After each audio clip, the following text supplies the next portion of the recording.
gas masks and hand grenades.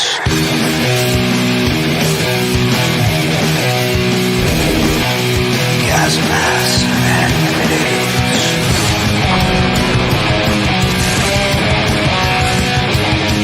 Gas masks and hand grenades.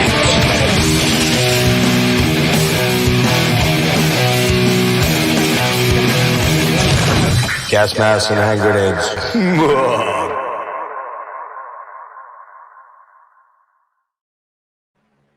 Well, hello there. What is happening? It is Gas Masks and Hand Grenades. I am your host, Jeff. What is going on? It's been a while. Took a little sabbatical after the first there. We did our top 23 of 23, and then we did the New Year's Eve thing, and then I've kind of been laying low, been tripping around a little bit. I got to see my kids finally. They both had COVID over Christmas, so unfortunately, what's up, buddy? How you doing, Brian? Yeah, both my kids had COVID during Christmas, and so one was in Nashville, one was local here, but we decided not to get together because COVID and me would not be a good thing. But I finally got to spend some time with them. Went down to DC over the weekend and hung out with them, which was cool. And hey, Brian, what's up, man? So all good. So we're back for Collector Scum number, not 8, 4. I'll give you mine. It could be 3.5 based on this hand, but but no, it's actually number 4. And I got to give a shout out. If I didn't in the previous episodes, I'm pretty sure I mentioned it before, but got a shout out to Marty over at Heavy Metallurgy. Collector Scum was his thing. I stole it and just decided to use it for the title of this little series here when I do an update. And there's been a lot of updates. But I think this will be the last huge one. No guitars in this one. All the guitars have remained the same. I've not gone full stupid, although I've been pretty stupid. A lot of vinyl, fair amount of box sets, a lot of CDs, a lot of shit to show you guys. But before I get into that, what's up there, Metal John's Random Blog? What's happening, buddy? Hey, Izzy Mick, how you doing? Hey, Nate, what's going on? Frederick, yeah. So, a couple things to update you on real quick. Number 1, tomorrow night, 10 o'clock, here, I will be joined by Craig Bierhorst and Michael Butler, both of the Butlers, a San Francisco band that's pretty popular cover band out there. They do a lot of higher profile gigs, and they also play with Handsome Dick Manitoba. And Craig, of course, was in the Ruffians, which was a pretty big band back in the Bay Area in the 80s. And Craig's a buddy of mine now. We've done a couple of things together. Thin Lizzy, Rainbow, and we're going to be joined by his bass player in the Butlers, Michael Butler, who is a massive UFO fan. And we're going to talk UFO. We are going to talk the Michael Schenker era and the Paul Chapman era of UFO. That's it. We're not talking about the first 2 albums. We're not talking about the Vinnie Moore stuff and the Atomic Tommy stuff and all that stuff. We're not getting into the whole catalog. There's just A, too many albums, and B, too many albums I just don't give a shit about, to be blunt with you, or that I don't even know. Yeah, there you go.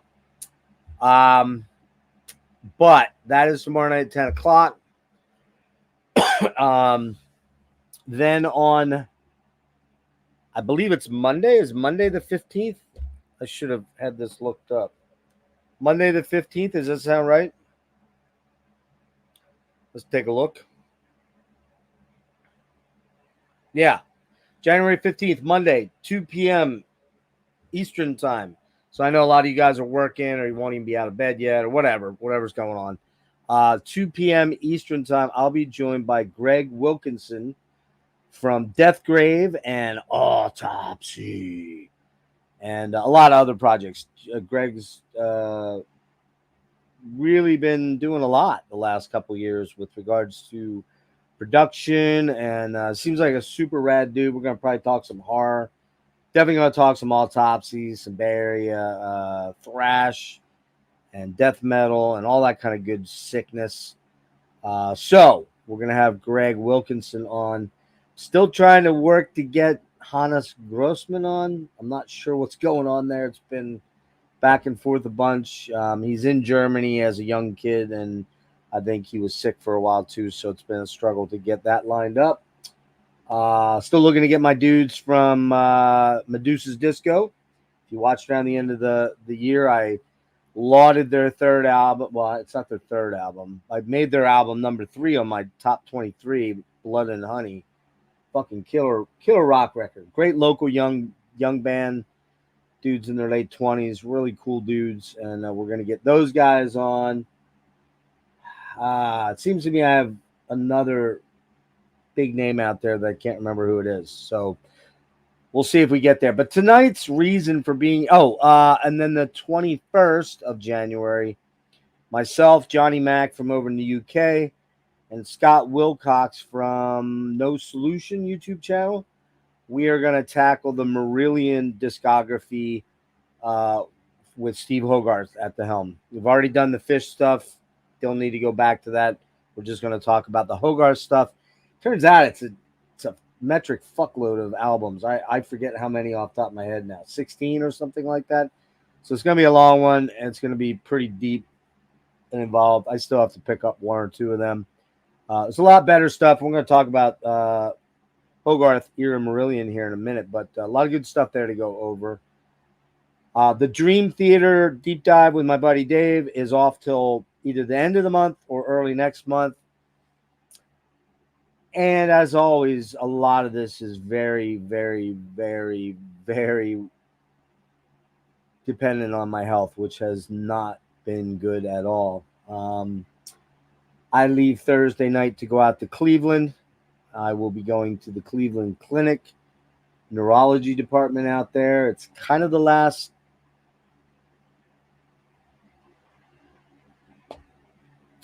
stop. It's the last stop for me. And I don't have a very good feeling about it. I don't think the news is going to be very good, and I don't really have any very good vibes on it that it's going to be answer any Hail Mary type situations, but it's kind of the last gasp for me. I have to do it just to try to get through the whole situation. So that could really prove very difficult Friday morning. That's that appointment. My daughter's going with me, going to drive out with me and probably help drive me home. We'll do some of the driving, which will be nice. So I'm going to be out in Cleveland. I don't know. Nick's probably not watching. I don't know if he's going to pop by or not. We talked about it, but I don't sense that he's probably going to make the run out to hook up with me. But who knows? Maybe he will. Maybe I'll hook up with Nick from Thralls, and if I do, I'll certainly get some pictures and all that kind of good stuff. And so let's get into this shit. Got a lot of stuff to show you. I am gonna turn some tunes on. You guys will have to let me know if it's too loud, please. I think that's on the right thing, right? Is it? No, is it?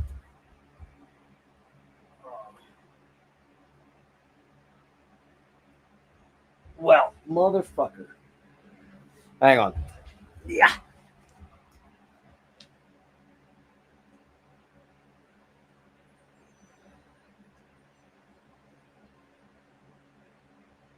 There we go.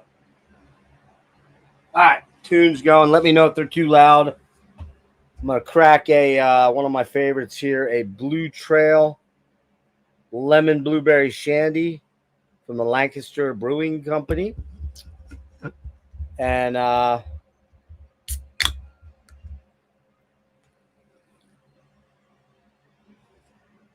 right. I don't even know what's playing. I have no idea. Threw a bunch of stuff in that could be practically anything. So we'll find out. All right, here we go. Might not be metal, Frederick. Could be Tears for Fears. It could be Simple Minds. I don't know. There's a whole bunch of CDs in there, so I'm not sure what's up. All right. So speaking of CDs, I'm gonna kind of go backwards, and then come forwards because I wasn't entirely sure if I had all this stuff in last time, and so it's the Simple Minds, by the way. And Frederick, I don't care what you think. I wasn't sure if I showed all these. I might have had some of these in, and I know that you guys saw some of these when I did my end of the year 23 thing. Oh no. Oh no, it's Marillion.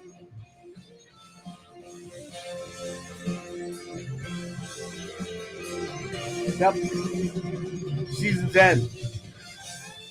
I'd know that guitar tone from Steve Rothery anywhere. Such an amazing tone. Anyway, so these are some things I may have shown, but I couldn't remember, and I was not going to go back and watch my 2-hour stream. So if I showed these before, I know I showed them many of these on my year-end list, but I'll show them again. So this is Host, IX9 from Host, and of course that is Nick Holmes and Greg McIntosh from Paradise Lost. This is a killer album, man. It's like, it's very post-punky, 80s synthwave, new wave sort of stuff, but it's dark. It's got the Depeche Mode, a little bit of Joy Division, a little bit of New Order. It's just really awesome, man. Love Nick's vocals on it. It's got a lot of cool, lush, keyboardy sort of things going on. Some good guitar. It's not very heavy. I mean, it's heavy, but it's not like Paradise Lost heavy. But it's still killer, man. All right, Totem's Guard, Black Current Medium. Is that too loud, by the way, guys? Can you hear that in the background? Is it overwhelming?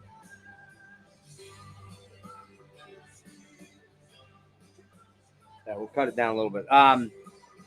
Totem's Guard. I think this was number 10 on my list. Man, this is a good album, man. It's like black metal Pink Floyd. I've heard it talked about. That's pretty accurate. It's really, really cool shit, man. You can't hear it. Okay, cool. It is fucking really, really good, man. I don't know what else to say about it. It's just, I know their other albums. What is it, 666 International, which is a weird album, and the one after, which I can't remember the name of. It's like 4 syllables or something like that. But this one here kind of brings it all together. It's really fantastic album. Number 10 on my list there. I know I showed this, Starpath from Worm, and my buddy Derek from Tomb Mold. Awesome stuff. Dream Unending. Heimdall, we talked about that, so I know that was shown. Cloak, Black Flame Eternal? Yeah, Black Flame Eternal. Man, great fucking black metal, man. It's American black metal from Atlanta. Really fucking killer stuff, man. Yeah. Even Devin admitted that I pointed him in the right direction on this one. This is, I don't know, man. It's fucking killer American black metal, some doominess to it. Really good shit. The new Sadist, The Shadow Inside, slamming thrash, just slamming thrash. Vicious slash, man. The vocals on this are fucking really intense, man. Really, really good stuff. Okay, I know I showed this. I'm pretty sure Dismember. I did not own this. I did not own any Dismember. So this is my first Dismember, although I've known about it for a long, long time. Hey, Phil, what's happening, man? Yeah, Dismember. Like an ever-flowing stream. What needs to be said about it? It's classic. I got a couple Chasms in. You'll see one on vinyl. This one is Procession to the Infra World. This is fucking slamming shit, man. Oh my god. I've known about the Chasm and Daniel for a long, long time. I just didn't own any. Checked them out regularly, but I just didn't get around to buying them. Man, this thing, the riffs on this are just fucking insane, man. So good. Spirit Adrift. My buddy Tom Draper is in this band, the lead guitar player. One of the two lead guitar players. And this is a riff fucking beast, man. Great songs. Get shit. What's his name? Garrett. Oh, come on, Nate Garrett. Nate Garrett. Man, he's a songwriting machine. This is great, great, great stuff. Every song on here, super earwormish, super memorable. It's kind of like if you took Metallica and mixed it with Thin Lizzy with a little bit of Skinnerd. Just guitars, guitars, guitars, man. I think my only problem with this is I don't love Nate's voice. I don't hate it. I just, man, it's like, it's great trad metal that if he had like just a slightly better vocalist with more dynamics to it, it would really fucking slam. Like a dude like the guy that sings for Summerlands would be amazing with some of this material. So yeah, Spirit Adrift, Ghost at the Gallows. And I know I talked about this one. Jason Beeler of Saigon Kick, Postcards from the Asylum. This is Jason Beeler and the Baron von Biersky Orchestra. It's just insanity. It's so good. It's like a really good recent Devin Townsend album. It's fucking amazing, man. Amazing, amazing shit. So those are the ones I think I showed. Those are the ones that I'm 99% sure I had already showed. So we got a lot more to get into here. A lot more to get into. So I'll try to make this quick as I can. So, Chornabog. This is Marcus Sarkova, I think his name is. I think he lives in Portland or Seattle. He has a band called, well, it's like all his stuff's one-man band as far as I know. Although I believe they played at, shit. The thing out in Wyoming. I'm forgetting the name of it. Devin, what's the name of that? The one that Jimmy went to and CJ went to. The something fires. The whatever. I think they played at that, so they did pick up some members to perform live. But yeah, this is fucking dank, cavernous, subterranean, fucking evil, dark sounding death metal, man. It is, it's not, I wouldn't say it's like funeral doomy stuff, although it's pretty slow a lot of the times, but it's just very cavernous and dank, man. It's just dark, evil sounding. This came out a while ago, and you couldn't find this on CD for quite a while. I want to say it came out on I Void Hanger, I believe. There's it's kind of two pieces of the painting. We were talking about this. Somebody was talking about this on Heavy Metallurgy. Lee was talking about this album on Heavy Metallurgy the other night, and I'd had it. I just bought it about 10 days ago, 12 days ago. It was one of those ones where I heard a long time ago online, maybe 3-4 years ago when it came out. I was like, man, I got to get that thing, man. And it's on Prophecy. Sorry. I think I Void Hanger has something to do with it too. But man, just evil, dark, sick fucking death metal, man. Super cool stuff. Very atmospheric, very claustrophobic sounding. Yeah, Marcus Sarkova. I think that's the guy's name. Went down to see Horrendous last Thursday. Going to see them this Sunday if I'm well enough to make the trip after, running down out to Cleveland and coming back. And I picked up their first album, which I did not have, The Chills. I have all the other ones.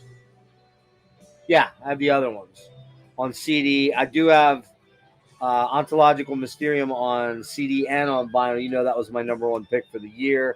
Heard this is good, but I heard it's a lot more death metal, like straight up death metal, less progressive. So looking forward to that one. I don't know who that came out on. Dark Descent. Got that at the show. Okay. Gene Loves Jezebel. I love this band, man. And I heard this is kind of the last good album they put out.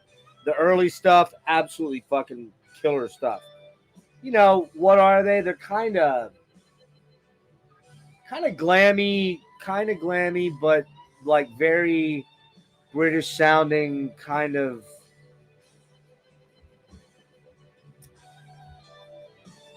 Man, I'm not really sure how to explain them. They had a couple big hits in the '80s, like late '80s. Had a song called "Jealous," song called um, "Heartache." Little bit of heartache, never hurt anyone. Great song. But yeah, this is called "House of Dolls," I think. No, "Heavenly Bodies."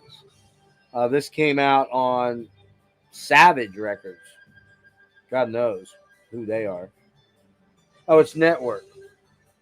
BMG. So part of BMG. So there you go. Gene Loves Jezebel. Got it for like $5, man. I had to grab it because been in a big Gene Loves Jezebel thing. All right, so this is a bundle I grabbed used for $20. Sentence North from Here. Killer Finnish. I believe they're Finnish, right? Or are they Swedish? Swedish. Swedish? Yeah, I think they're Swedish. Um, Nah, Frederick, they're not bluesy at all. No, not bluesy. Way more glammy. Kind of in the God, I'm trying to think who to compare them to. I'm not really sure. Okay, Swedish, yeah. So Sentence, North from Here, really good album. Amok, which I think is the album they start changing, and they went from being a technical death sort of band to being more of like a doomier sort of something like that. So I thought. I thought they were Finnish, Marty. I thought so. Get out of here, Frederick. You don't even know your bands. Come on, man. Shadows of the Past from Sentenced as well. And I don't know what this is. I think it's an EP. Love and Death. So slowly going to try to grab all the Sentenced. I have, other than North from Here, I don't really know the rest of their catalog. Yeah, I do like the first one. I was looking for that one, and Devin, and it's kind of salty out there. Even for a CD copy, it was freaking like $20, man. I was like, I got all those for $20, so it was kind of worth grabbing. So, all right, let's see. So that's the first handful. There's about 10 other handfuls here. All right, so after doing the Ulver deep dive, I realized I was missing a few pieces, particularly at the end and some of the EPs. And one of the EPs I really wanted was Silence the Singing, which is the two EPs that they put out after Metamorphosis and before Perdition City, or right after Perdition City. I forget. I think it was right after Perdition City. These are kind of the real ambient sort of out there sort of there are it's a lot of ambient, man. It's a lot of, white noise and not dark ambient, just ambient. Uh, but I really wanted this one because I tend to like a lot of ambient stuff, and this was one that I could find of the old EPs that had them both on. Because the first two EPs, the two EPs that make this up, this is actually two EPs. They were limited to, I believe, 2,000 and 3,000 or 2,000 and 1,000. I forget which. And I didn't grab them back in the day. I remember them coming out, but I just didn't grab them. And when John Holm and I did the deep dive on Over, I decided that, I had to get some of these things, and this was one of them that came in. All right, I finally own some Immolation. I feel like I've arrived. Not really. This does not mean that I will ever own any fucking whatever that Will Romer band is. What are they called? I can't even think of their fucking name. Hacked Up for Barbecue, that band, whatever they're called. I can't remember it off the top of my head. Sorry. I'll never own any of those CDs. I don't want anything to do with them.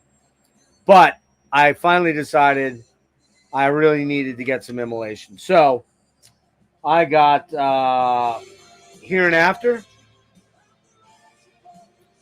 and Far From a World Below, right? No, Failures for Gods. I've listened to this one. I've not listened to this one yet. I dug it. I didn't love the production on this though, but it's kind of old, so you know. I'm a full on poser. What's the name of that fucking band? I can't think of it. The Hacked Up for Barbecue band. I can see it and I can't think of the name of it.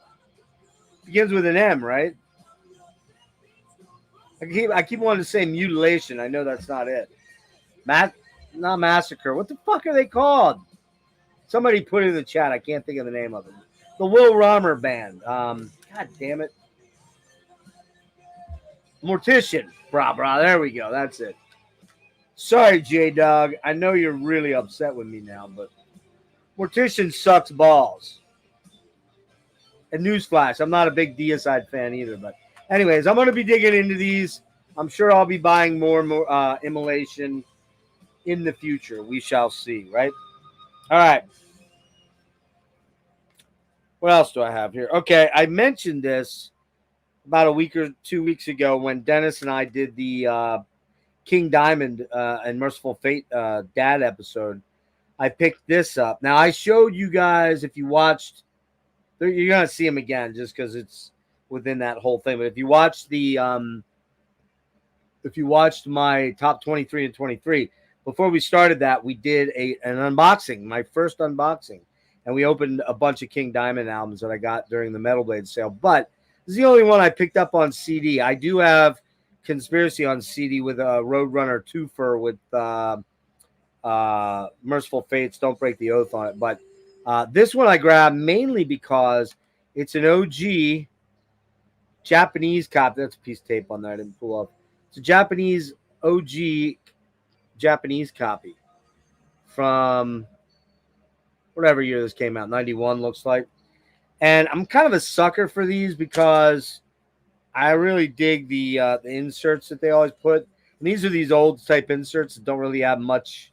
They've got the titles and song titles and stuff like that, but then they have like other special price line stuff for the Japanese market. And I love these when I can find them that have the cool insert with the translation stuff on it, right?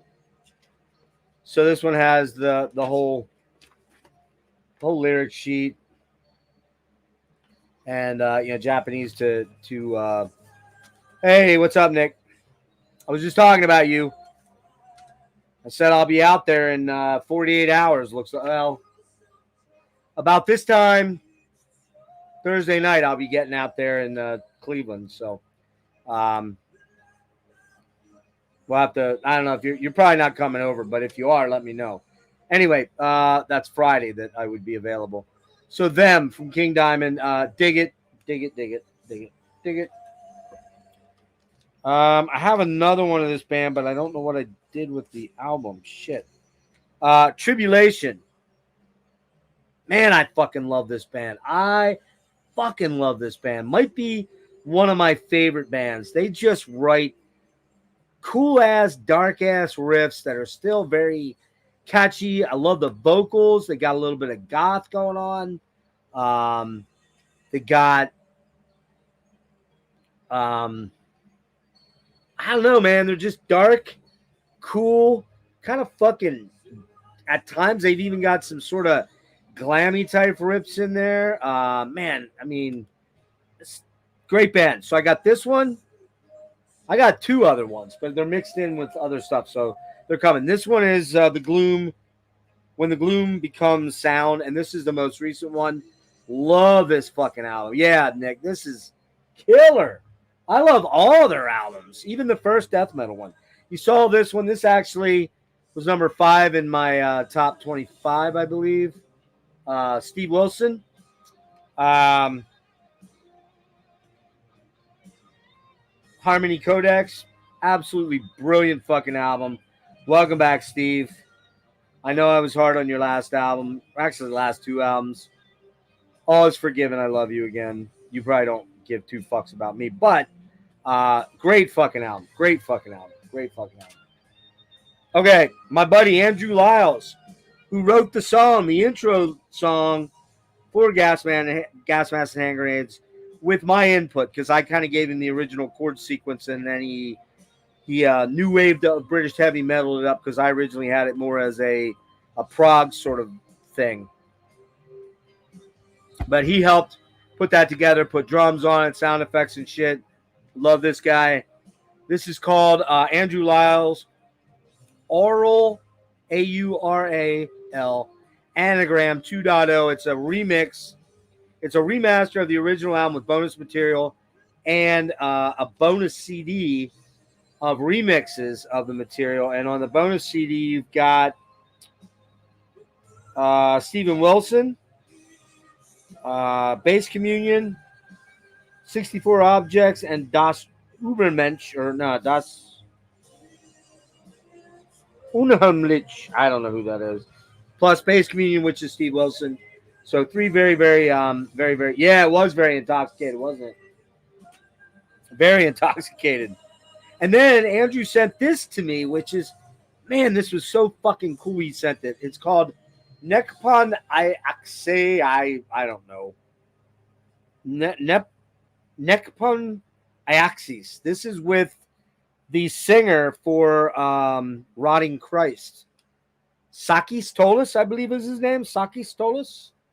And it's a project that Andrew did with him. And Andrew is with Nurse with Wound and Current 93 and then his solo stuff. And it is fucking badass, man. This stuff is so dark and evil, man. It is I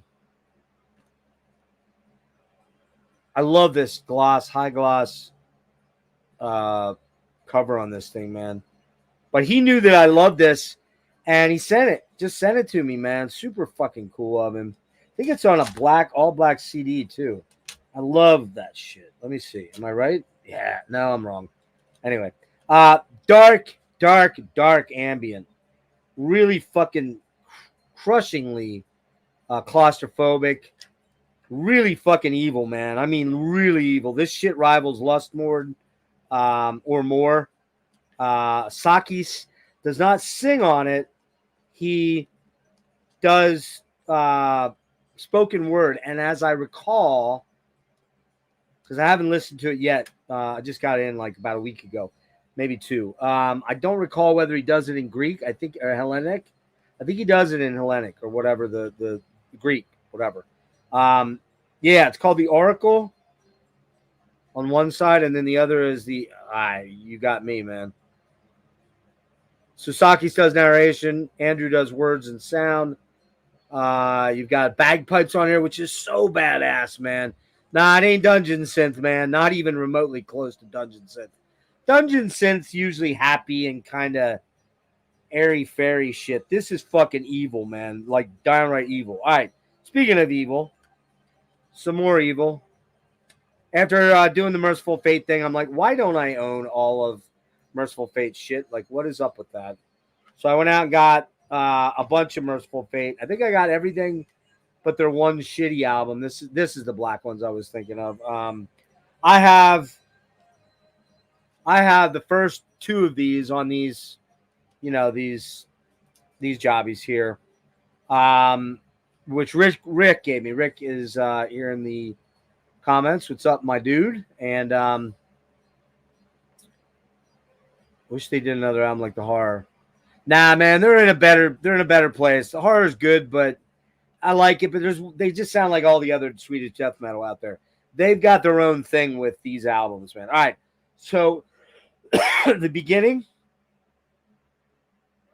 Time, which I don't think they have these on those mini sleeves, which kind of blows. But yeah, but still Metal Blade, Time, and in the next batch, I've got another one there that we'll check out, and then This is kind of really unforgivable. I do not until a couple, maybe 2 weeks ago. I did not. Well, no, it's actually 4 weeks ago now. This came in, but I ordered a bunch of Coil CDs, and I fucking love this band, but their stuff is so expensive.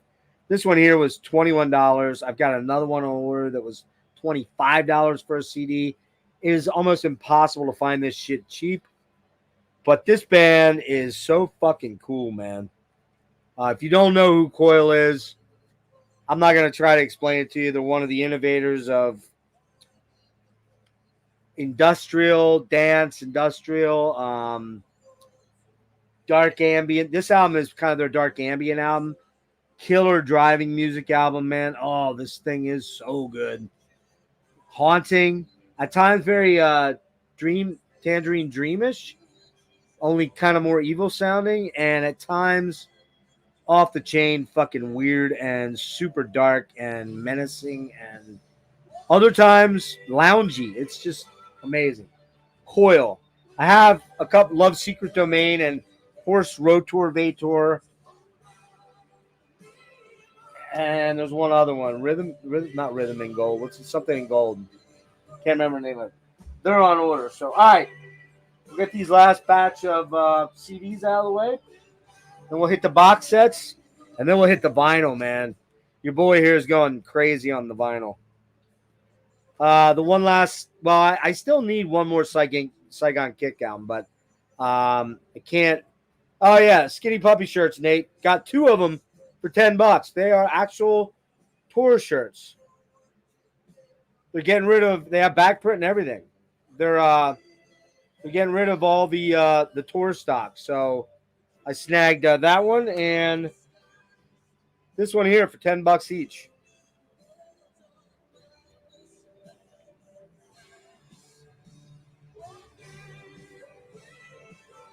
If you go to their website, they may still have some of them left. Like I said, I got them about a week and a half ago.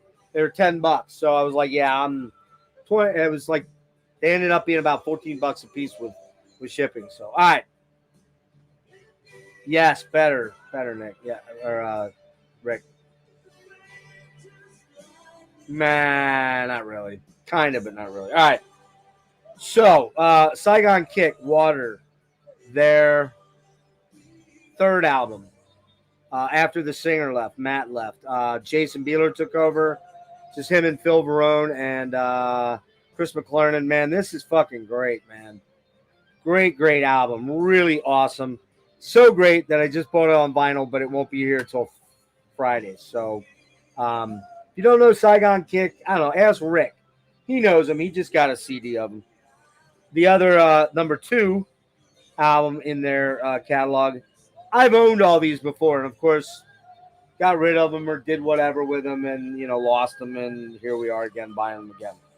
All right, one of my favorite pickups of the last 3 or 4 weeks, Hooded Menace. Man, I fucking dig this band so much. It's old. I know all you guys had it a while ago. The Tritonus Bell. Wow. God damn, the riffs on this album. Fucking just amazing band, man. And I think they're due to drop something. I saw something on Andy LaRoque's Facebook page that he was reamping stuff. So I don't know if he's producing, co-producing. I don't know, man. But this album, god damn, it's good. And you're right, Nick. All of them are great. All of them. But that one is pretty special, I think. All right. Shout out to my guitar teacher, Mr. Kevin Huffnagel. I finally picked up his band Veldoon. I think they're working on a new album now. Really wanted to go see them at the beginning of December, but it just wasn't. They were playing New York, and I just was not into. Something very special has to be going on for me to go up to New York City anymore. It's $75 to park and $50 to ride the train in one way and fuck that. I'm just not into it anymore, man. It's too expensive. So hang on one sec here. I don't want to drop all this shit everywhere here.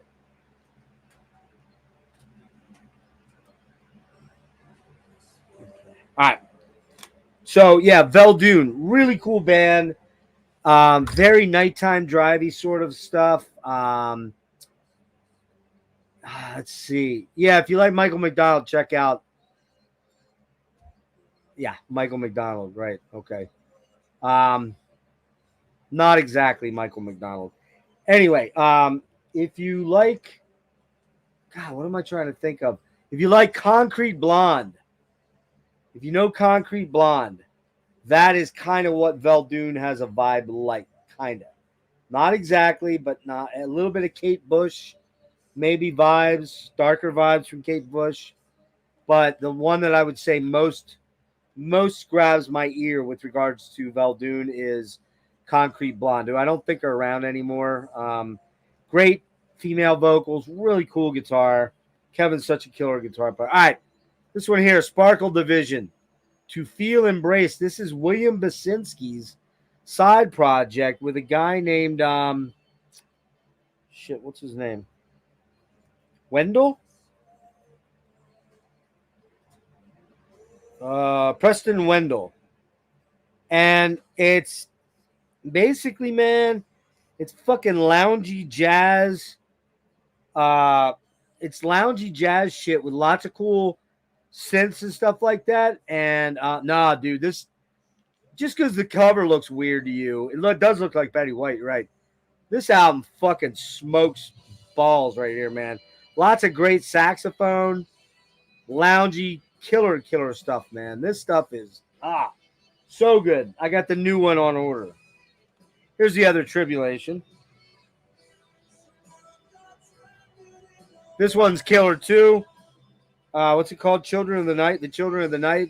A little more gothy on this one, but man, fucking really cool. No, you're right. It's not no blood and honey. You're right. But I'm telling you right now, man, you guys, this band, and actually the album's coming up next. This album just fucking rules. I love this band. Love this band. All right. The last one of the Merciful Fate grabs that I didn't have. So now I have everything but that one album. I can't remember the name of it. The shitty one. What's the shitty one, Devin? I can't remember what it was. So this is Merciful Fate 9. I've not listened to that later Merciful Fate yet. Didn't get there yet. Bedsore from 20 Bucks Spin. If you don't know these guys, Italian prog death metal. Really cool band. This one always stuck with me from when it came out in, I think, 19 or 20. 19 maybe? I think it was 19. I didn't grab it back then, and I just really, really, really wanted to grab this. I was not disappointed after not listening to it for quite a while. Threw it in the other day driving, and man, it fucking rules. Yeah. Bedsore. Weird name for a band. I think it's called Hypnagogia Hallucinations. Hypnagogic hallucinations.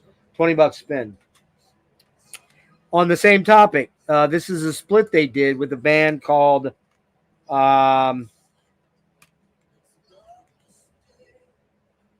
Mortal Incarnation. Japanese band. Kind of prog death, cynic meets fucking incantation meets immolation. Man, I like the Bedsore track on here, but I love the Mortal Incarnation. And I gotta see. I think they only have 2 other songs out there that I'm aware of. Man, fucking so good, man. Veldoon, Veldune. It's Kevin Huffnagel from Gorguts. Just with me, it's his band. So, all right. Oh, here it is. Here's the other Tribulation, the horror. So I got them all, but the second one, which I can't remember the name of, somebody can put it in the chat there, Devin or Rick. The second one I got to find. It's hard to find, and it's pricey. Probably going to end up having to go to Discogs for it. So I'll tell you, man, this album has gotten more play from me than virtually anything else in the last year. Summerland's Dream Killer, man. What a fucking badass traditional metal album. This thing, oh my God, it's so good. I love this album. Out on Relapse last year? Or was it 19? No, 22. Arthur Rizek, the production whiz that everybody goes to right now, man. Fucking unbelievable. Formulas of Death. Yeah, I got to find that one. If anybody knows where I can find a cheap copy of the Formulas of Death for Tribulation, man, got to find that. It's not been issued. Yeah, I know. You found it on vinyl? Wow, lucky for you, Rick. Anyways, Summerlands. This album, absolutely. If this would have come out in 23, it would have been my top album without question. No doubt. It would have beat out Ontological by a nose. Barely, but by a nose. But this album, fucking unbelievable. This is the first album by Summerlands. It's good, but not as good. I like the singer, the second singer, better. This one's really good, though. But thank you, Amazon, for crack cases. What's up, McIrish? This came out 2016.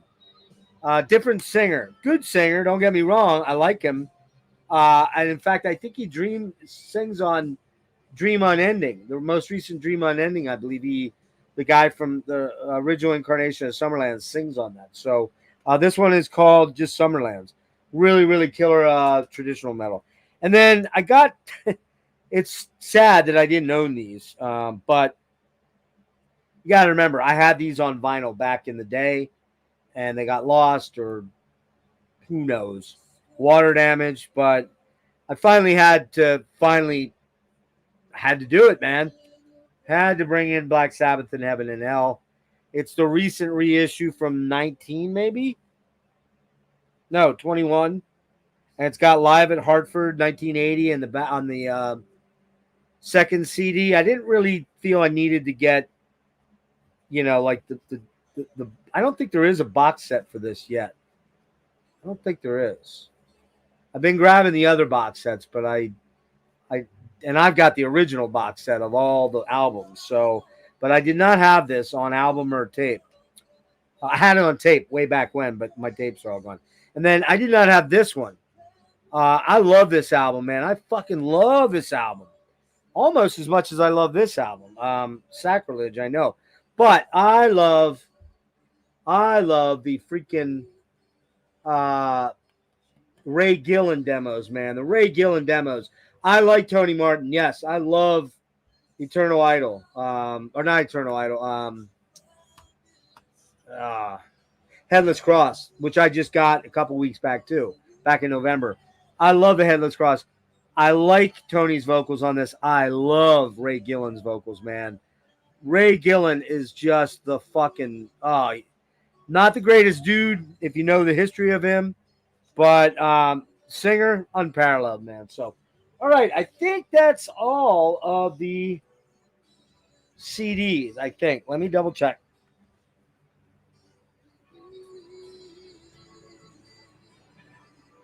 Yeah, that's it. All right, so moving on to small box sets, and then we'll move up to large box sets. You guys know, I already mentioned these. I'm 90% sure I showed the Gene Loves Jezebel box set. Amazing. Amazing stuff. All right. I decided I had to get some Alice Cooper that I didn't have.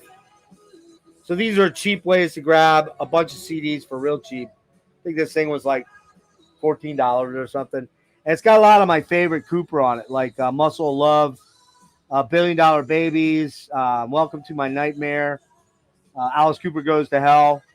I hope they put one of these out of the black period where he was the blackout period where he was, with like Dada and Flush the Fashion and stuff like that. So, yeah, I love Alice Cooper. And I only had the box set before, but I got School's Out and Killers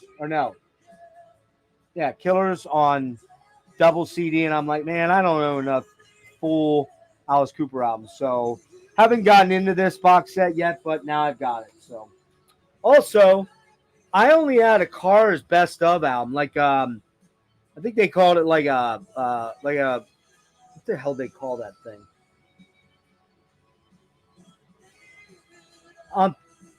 anthology, I think they called it. And it had 2 CDs, and then I have this one here. I have the very first one when they reissued it with the bonus CD. But I did not have these other 4 albums, and I love the Cars, man. So I had to go. I had to go pull this, man. I think it was $12 for 5 CDs. Yeah, you're not getting anything special here. You're not getting any book or anything, but you're getting all the CDs in digital quality, and you can just they can be beaters in the car, right? You know, all you need is trash. No, trash is the one with poison, right? All right, one more of the small box sets. Bauhaus. Bauhaus. I did not. I own in the flat field. I have the Beggar's Banquet special box set, which very hard to find. Very, very, very worth money. But I decided to grab this because it has everything else. It's got Mask. In the flat field, it's got The Sky's Gone Out. It's got Burning from the Inside. And then all the singles with Bela Lugosi's Dead. It's got Terror Couple Kill Colonel. Rose Garden. Rose Garden Funeral of Sores. Man, so good, so good. So haven't dug deep into this, and I only really know Mask and In the Flat Field really, really well. So lots of good stuff on this. Yeah, I'll probably look for the Love and Rockets one then, Nate. All right, so that's all the box sets that are the small box sets, right? Oh, wait, got one. This is a box set I've been coveting for a while, but the money was just it was a very expensive box set to pick up, but it was worth it to me. Being a fan of this man, who also helped me with the intro song a little bit, I had to get this. So, from Pelagiac in Germany, this was not a cheap box set. They reissued one of my very favorite Dark Ambience artist, Lustmord's box set, or I'm sorry, album called The Others, or Others. And they did a special limited edition box set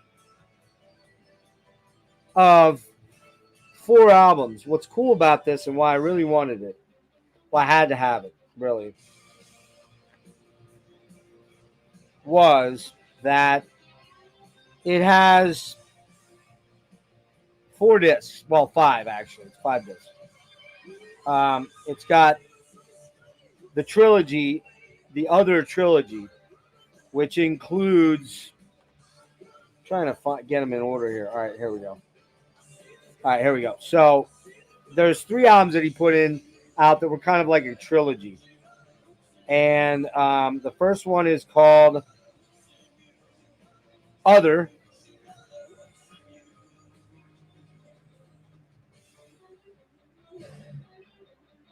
All came with a sticker, which I put on the inside. Some people be like, "Oh my God, you put that sticker on the gatefold? What's wrong with you?" But they actually will come off if I really want them to. I don't think they'll remove the. They all come with like really cool internal sleeves.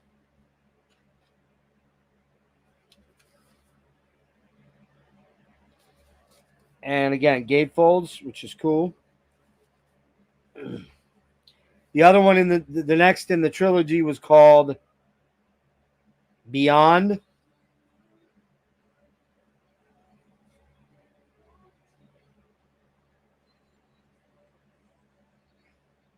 And I will say that he has some special guests on here. Aaron Turner from ISIS is on Beyond and God Eater, I think, or I'm sorry, Beyond. And also Adam Jones from Tools on some of this material. And then the third one was called The Dark Places of the Earth.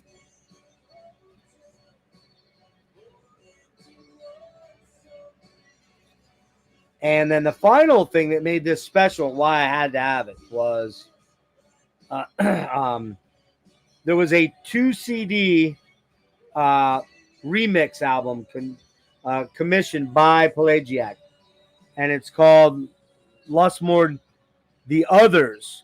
And I don't know if you can see the list of artists here, but you got art Ancestral, Borinder Club of Gore, You've got Crown, Enslaved. That's Ivar. Godflesh. I don't know what that one. Hackapid, whatever. Isan. Jarl Jarl. Jonas Rensky. Joe Quail. Mono. The Ocean. Spotlights. Zola Jesus. Hoover. And Steve Von Till Harvestman. They all do remixes on this. And man, the remix album is worth this box set alone and why I bought it. It's why I had to have it. The remixes on here are spooky. Ah, man, they're just amazing, man. 2 CDs of remixes that are fucking superlative. You also get in the box 2 pins that I don't know what I did with them. I think I might have accidentally might have left them in my car because I took this with me to DC. But you also get a patch, which I'll probably never use. 2 really cool iron pins, cool sticker. I don't even want to tell you what I paid for this box set, but with shipping, I think it was like $85. Spicy, but I had to have it, man. I had to have it. So there you go, the Lustmord box set. And let's see, what else do we have here? All right. Okay, let's see. A couple more bigger box sets, one of which we are listening to right now. I got the final Marillion book box set, the reissue of Season's End, which was Steve Hogarth's first album with Marillion. It comes with the album, 2023 remix. It has Marillion live at De Mulford Hall, May of 2022. And then CD3 is the final of that concert. Then you get Blu-ray disc with 5.1 mixes. They were not done by Steve Wilson though. Also the 2023 remix on here. So there's a complete remix on here. And then there's a shitload of B-sides, demos, early versions. And then there's the Montreal bootleg, which is from 1990, which is a complete live set from Montreal, 1990, right after this came out. And then you have the documentary film. You have another documentary film from Stoke Road at Ipanema and Rocksteady 90-minute concert footage. Now, the video content on this is insane. You get an 83-minute recent documentary on the album. You get a 63-minute older documentary on the album. And then you get the Rocksteady concert from Live at Leicester video, which is 90 minutes. So literally, you have 3 hours of video on this thing, that's not including the 5.1 mix of the album and the B-sides, which are about 15 tracks. I mean, this is insane.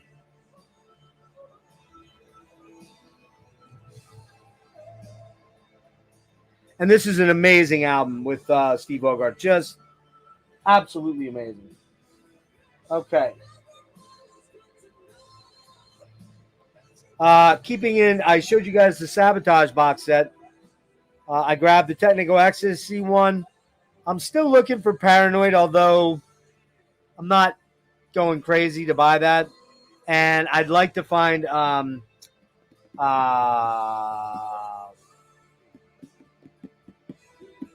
shit. Is it 4? Are you serious? Volume 4. I'm eyeing one of those, but it's a little saltier. I grabbed this because it was super cheap. $33 for this box set. Now I know this isn't their best album, but actually it's not as bad as you think. It really isn't. It's not great, but it's not horrible. So, well, I don't know if I fully agree with that. I think they all, I got it for $32, Nick. I'm not gonna, it's 4 CDs. It's real well done. If I get the lid off here, come on. This is what it comes with. 2021 remaster. New mix, completely new mix, except the mono single of It's Alright. Outtakes and alternatives, and live world tour 67. I believe Steve Wilson's involved in this somewhere. There it is, yeah. So I kind of got it in a way more because of him than anything. And they have a nice, hardbound book. And then there is a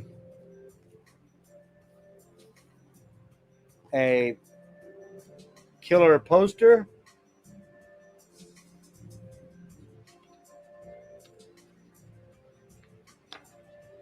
A big poster, I might add. Fuck, do I really want to unfold this thing?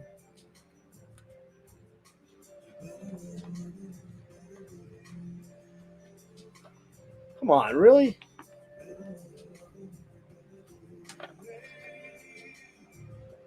Pretty cool, pretty cool, pretty cool. And then there is the 4 CDs, and they come with little baggies. I love when they come with baggies. I have no idea why. I'm just a baggy kind of guy, I guess. I don't know. But I think that's pretty nice. Oh, and then there's the actual booklet that comes with the live set and a lot of like cool advert stuff. So I get what you're saying, Nick. It's, but I think they're doing them for all. So I'll probably grab them all. I mean, I'm not sure if there's one for the first album, though. Like, did they do one for that? That you would have thought they would have had to, right? But they didn't do one for Masters of the Universe yet. So I'm not sure why they're going the order that you're doing it, but hang on, I gotta hear this, man. Hold on. We'll talk about one of the most perfect albums ever made.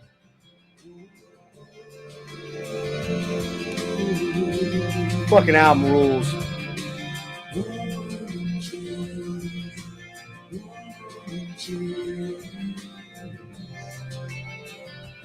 Tears for Fears, man. I don't give a fuck if you don't like them and they're not metal. They're amazing. Amazing. These guys are real musicians, man. Real songwriters.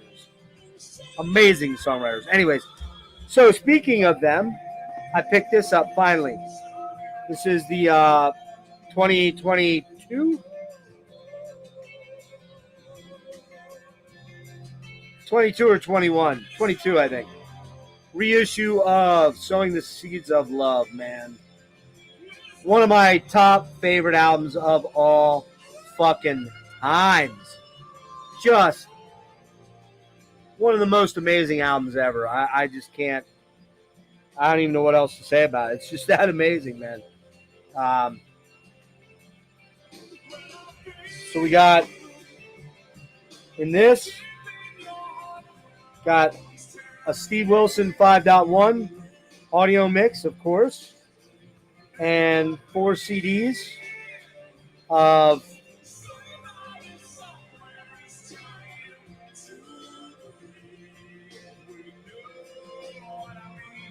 shit.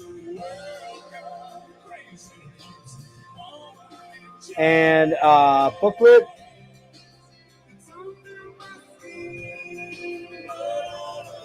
And a book, another book.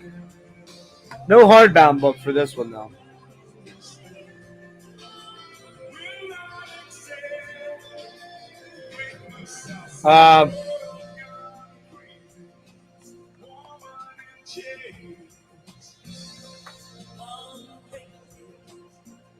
So on this thing, we've got this is a super deluxe version, of course, because Jeff only rolls with super deluxes most of the time. It's got the 5.1 mix and stereo versions, replica tour program, 36-page booklet, new interviews, B-sides, and 2 discs of unreleased material that I haven't even gotten into. I just got it last week, and so I'm just starting to dig into this right now. I I have the one for Songs from the Big Chair, which is real hard to find now at a reasonable price. I wish I could find one of the Hurting. The last I saw on eBay, people that were selling it for $350, $400. I'm not. I want it, but I don't want it that bad. So yeah, I can't go that far with it. Okay, last box set. You guys, if you know me, you know I love Simple Minds. I have all but, again, I'm missing one big box set of the Simple Minds reissue campaign, and that is Alive and Kicking, someplace, sometime, that you can't find for under $400 or $500 either. I snoozed on it when it was 120, kicking myself in the ass because I would easily pay 120 for it now. But I got this for I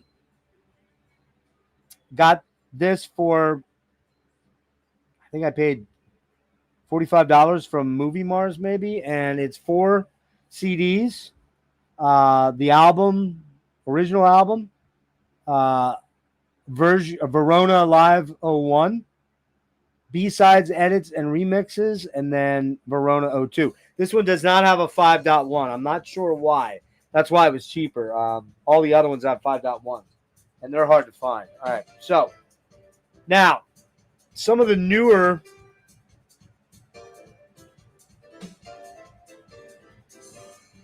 stuff that's just rolled in the last, I don't know, 5, 6, 7 days. A lot of vinyl, but a couple of really killer box sets. And I went kind of stupid like I always do. Hang on.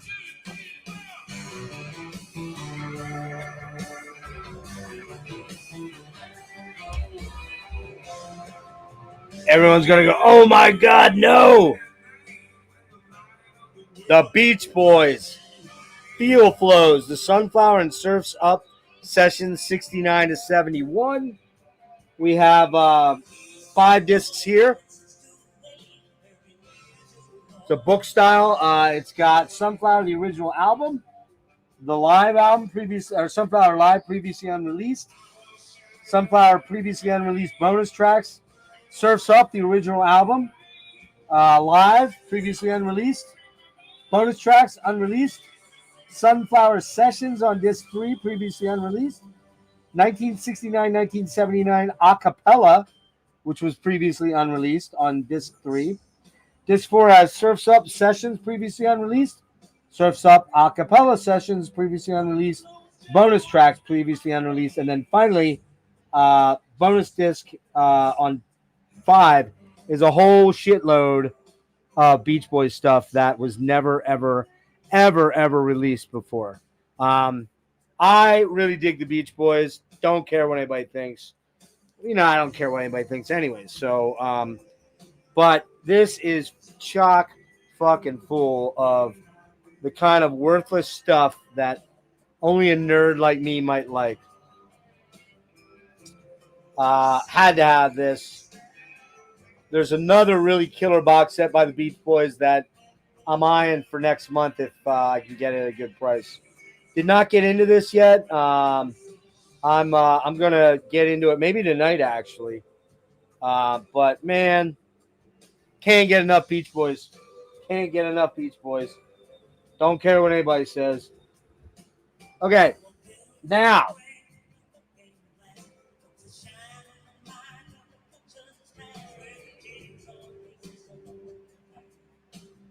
If you know me, I'm also a big prog rocker, man. Big prog rocker. And hold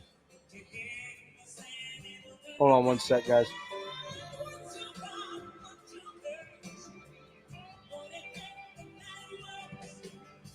Could not pass this up. Came up for sale right around $60, which there was no way I was passing on this. One of my favorite Yes albums of all times. And man, shit. Yeah, like this is a formative album for me in the 70s. Had I not heard this album, I'm not sure what would have happened with me. Who knows? Probably would have ended up in jail or killing someone or who knows, whatever. But man, I love this, and it comes with. I'm not crazy about. It's kind of a lackluster packaging. There's no book with it. However, it does come with the original album remastered, I believe. I don't know if it's the Steven Wilson version though.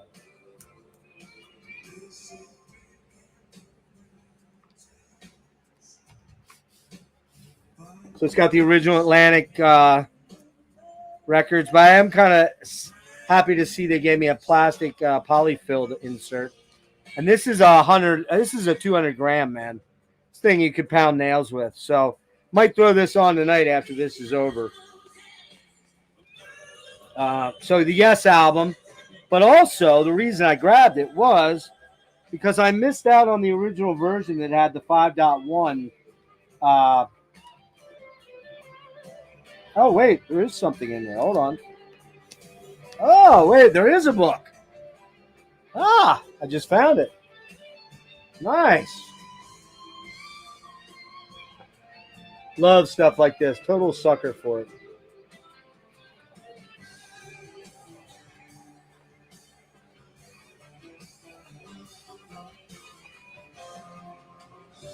So, what's in this, you might ask?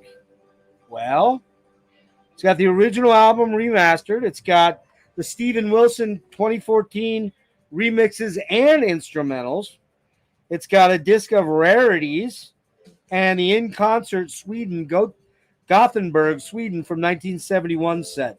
So that's on 4 different discs you get, and you know they're noted as such here.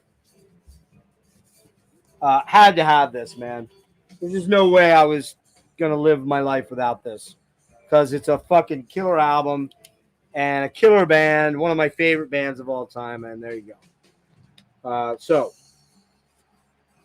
the Yes album, the deluxe, super deluxe box set.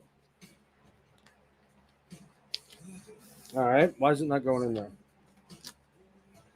There might be something else down in here I didn't know was in there. Maybe nah. Huh. Just doesn't want to behave.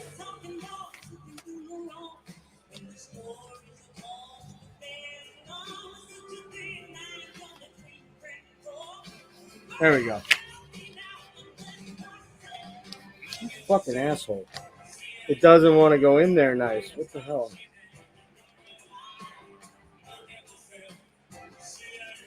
Well, that's a pain in the dick. So I'll figure that out later.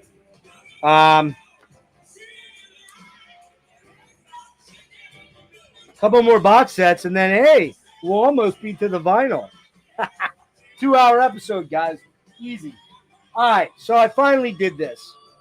I had to do this. I had to do this. Had to do this. Had to do it.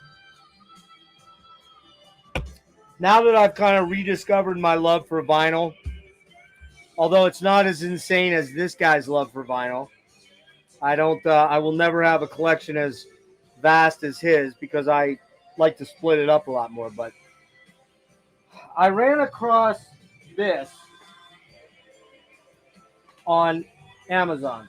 And I know, I feed Jeff Bezos and the evil empire and blah, blah, blah, but I'm not spending way more than I have to. But I ran across this and I'm like, oh. And I have an admission to make.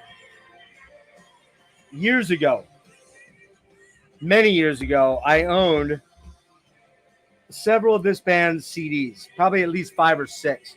That's only about 1/5 of their output, right?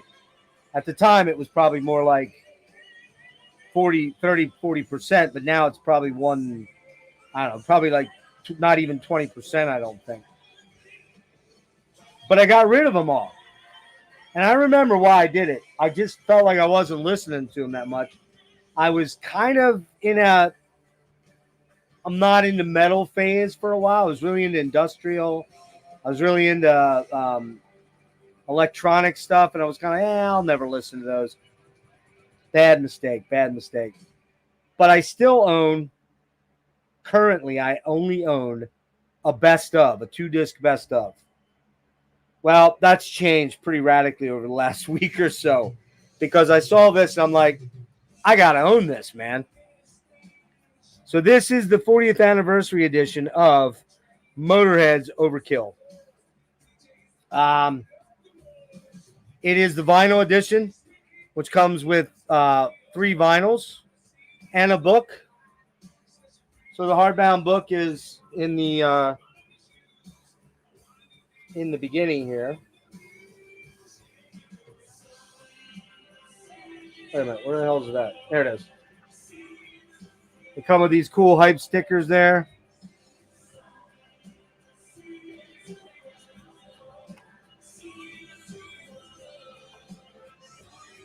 And 3 vinyls. You've got Overkill, obviously the album, and then you got Live at Friars Owlsbury, March 31st. My birthday, bitches, 1979. So I was, how old was I? 14? No, 15. I just turned 15 in 1979. So I grabbed this one. I grabbed it for $32. Get out of here, man. For the box set? Get out of here, man. No fucking way. All right. But it doesn't stop there, does it, guys? Nah. Nope. Doesn't stop there. I then went hunting. And I grabbed this one.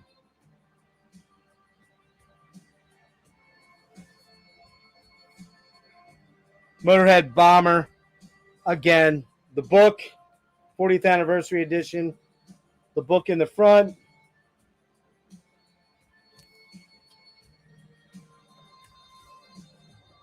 Right? And 3 different vinyls. And you've got Live at La Rotonde. Looks like Paris, France, Le Mans. Oh, no, Le Mans is, the Riviera, right? French Riviera, Le Mans. This is 1979, November. So you've got the Bomber. Does it stop there? Of course not. Next one. No Sleep Till Hammersmith, bitches. You know it. You know it. Same thing. 40th anniversary. Book. 3 albums. You've got the original one, and then you've got the entire March 30th, 1981 set live at Newcastle City Hall. So, yeah. Love these, man. Spot gloss on here. Gorgeous productions, man. And I got all these, except one, the next one, relatively cheap. The last one I still got pretty cheap compared to Ace of Spades, which is the last one I want to grab. Probably going to grab Iron Fist 2 yet, but they are kind of pricey. But this one, $54. Another perfect day. With Robertson. Same thing, man. You got your book in the front where they talk about Robbo being a weirdo. Like, they just talk about him being weird. Funny. And then you got the album. And, of course, you've got Hull City, June of 83. Both sets are both 4 LP sides. So I went from having a best of Motorhead to now owning all those. And I'm going to own them all. It's just, unless I die before I get there, I'm going to own them all. So there's that. So there you go. Went a little nuts on that front. Are you guys sick of all this, or do you want to see a little bit more? Are you sick of the flexing? Yeah, I know. I'm still missing like 18. Well, they don't have them for every one, dude. They don't have, Devin, they don't have them for every single one. So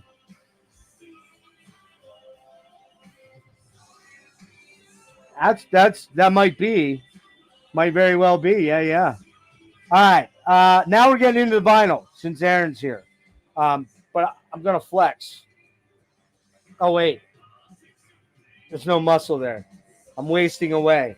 And as I said, no guitars to flex tonight. We're all done on the guitar buying thing for a while. Let me have a drink. Cheers to all 20 of you that are bored out of your mind and want to stop here and spend some time with me tonight. As I said, Marty, I don't know if you're looking for any. I don't know if they have any big boy shirts, but got these 2 Skinny Puppy tour shirts from the website, $10 each. It's from the final tour. They were out of all the really killer ones, but I do like this one I'm wearing a lot. And this one was the other one was only $10, so I was like, why not? Grab. Can't have enough Skinny Puppy shirts. Whoa, covered up the thing there. All right, we are getting into vinyl, kids. We are getting into vinyl. Oh my God, where do I start? I'm not lying. There's probably 35 or 40 vinyl here, so get ready. All right, first up, just arrived today. Godthram Distortions on who the fuck are they on?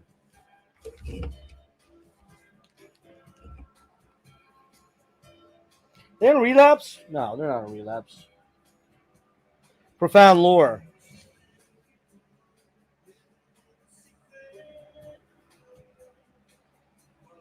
This is Hamish Glenn Cross from My Dying Bride. Also, what's it called? Valerian? No, what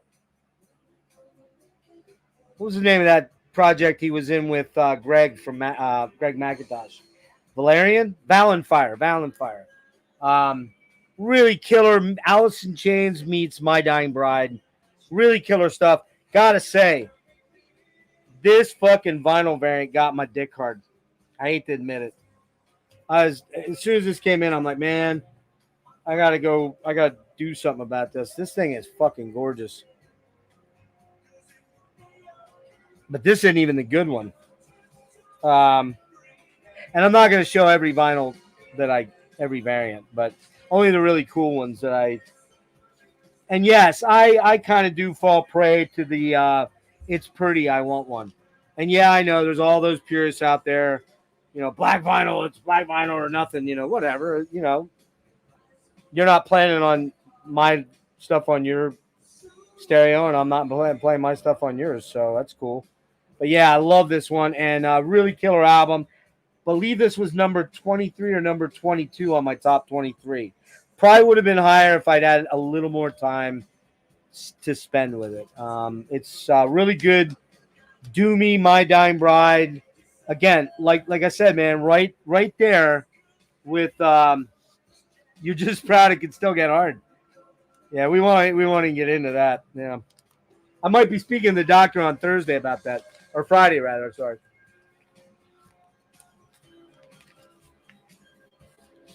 I won't do this for everyone, but there was a couple ones I did want to show. So yeah, Godthram. You can tell I'm not a pro at this.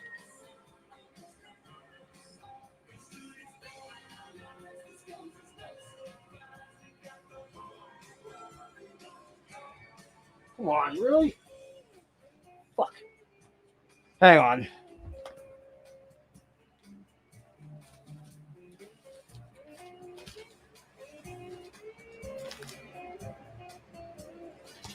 All right. These couple ones I am going to show, though, man, because they are so fucking pretty. So amazingly well done. I have to. All right. This one just came in yesterday.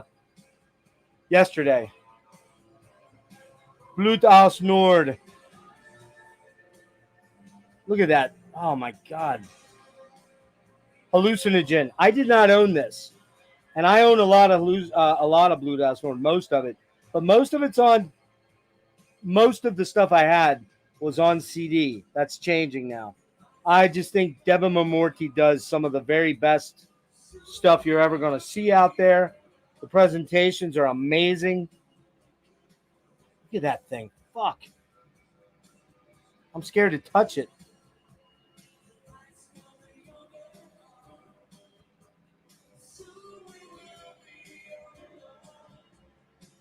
So that's the jacket. Comes with a poster of, I believe, the internal. Oh no, the poster's killer. I forgot about that. The poster is. Oh, you can't see it really well. It's like you're looking up through the stalks of the I forget the type of mushrooms they call these, something with an M. Absolutely. And this is a thick poster. Like you could easily frame that if you really wanted to. And has an insert.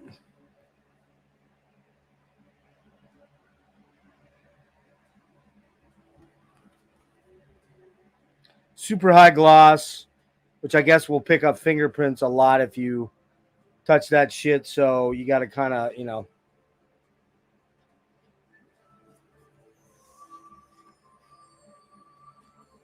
But this comes in a slipcase. So the case is the outside here. But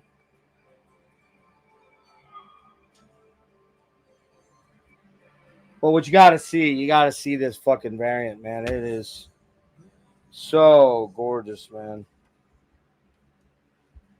And again, I just think, that's not slight on anybody else. I just think Deba Mamorti is just doing amazing fucking packaging and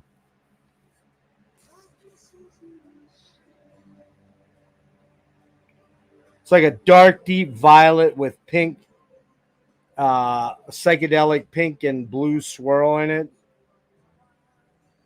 And then the backside of D is a laser etching of a lot of the internal artwork of the, I forget what those mushrooms are called. Mardukes? No, not Mardukes. Maltukes? I can't remember the name of them. Somebody will know it. I saw it, but I'd never heard of the board before. So, want to show you the other one because it's way more popping than that one, as I recall.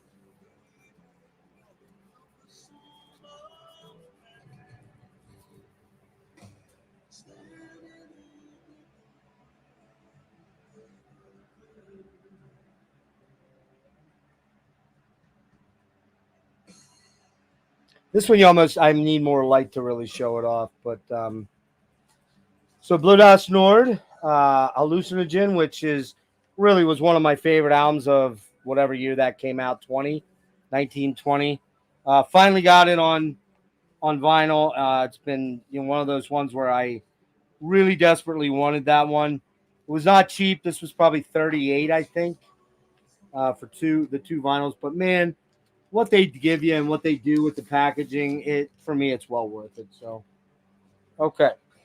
On the BAN front, another BAN. Grabbed Disharmonium from last year. This one, I believe, is just like a magenta. And again, packaging on that one, really amazing, but I'm not going to try to remember. Oh, that one, yeah, that one has a slipcase again, too. Like a pull-off slipcase with the album, and then the inserts in there. So, fucking killer. Again, Deba Mamorti. Just amazing editions of their stuff. Just unreal. Okay. Got this there. This is Deba Mamorti. Again. I know you like this one, Nick. Parallax Occlusion. Vapor Chamber. Canadian brutal death metal band that kind of called it a day. This is, I believe, everything that they did. I think. I'm pretty sure. I think this is everything they did. Nick can verify probably. Again, with Debit Morty, you're talking amazing presentations. Look at that. Oh, that's a double. And again, man, the vinyl is like got to be like 200 gram, which it just feels so heavy, man. So Parallax Occlusion. I love this band. Really, I forgot about it. I remember when you talked about them, Nick, and I was like, yeah, man, I really dig that shit. And then I didn't, that was back when I had no money, so I couldn't really do much about it. And I just kind of forgot about them. And then when I was trolling on indie Devin Morti's US site, I saw this. I'm like, whoa. And I went and re-listened to it just to make sure that I dug it. And I was like, yeah, that's a done deal. I showed this the other night. The Last Fates Warning, Long Day, Good Night, double on Metal Blade. 2020 this came out. Allegedly, that's it. Probably believe it might be. I think they're still going to tour Fates, but I just don't. I don't. It doesn't sound like Jim wants to write for the project anymore, and maybe he's doing the Kings of Mercia and who knows? The Arch Matteo stuff, which you're going to see that in a minute here. All right, going back to the Chasm. Picked this up down in Philly at Rick's favorite store, the Vinyl Altar. If you're in the Philly area, Jersey, Baltimore, whatever, go up and buy some albums from this guy, Chris. He's shutting down, sadly, getting out of the biz. And this is the most recent Chasm. I have not listened to it, so I really don't know what it sounds like. Pretty sure it's black. Yeah, it's black vinyl.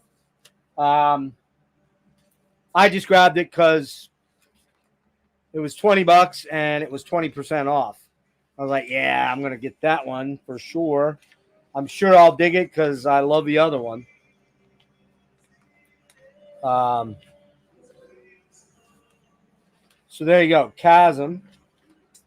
And what is this album called? Does anybody know?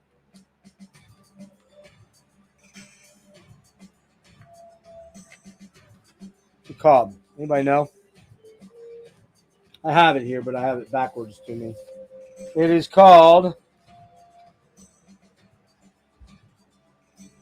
The Scars of a Lost Reflective Shadow. There you go. All right. I posted about this one on my Instagram last night, actually. I was listening to this, or yesterday maybe. This is called Lathe of Heaven. The album is called Bound by Naked Skies. This is if you take The Cure, Bauhaus, New Order. Let's see, what did I say? I forgot what I wrote about it. The bands I wrote about it. I think the big one that I wrote was Flock of Seagulls. Come on now. There it is. I said Script of the Bridge Chameleons with probably Nighttime or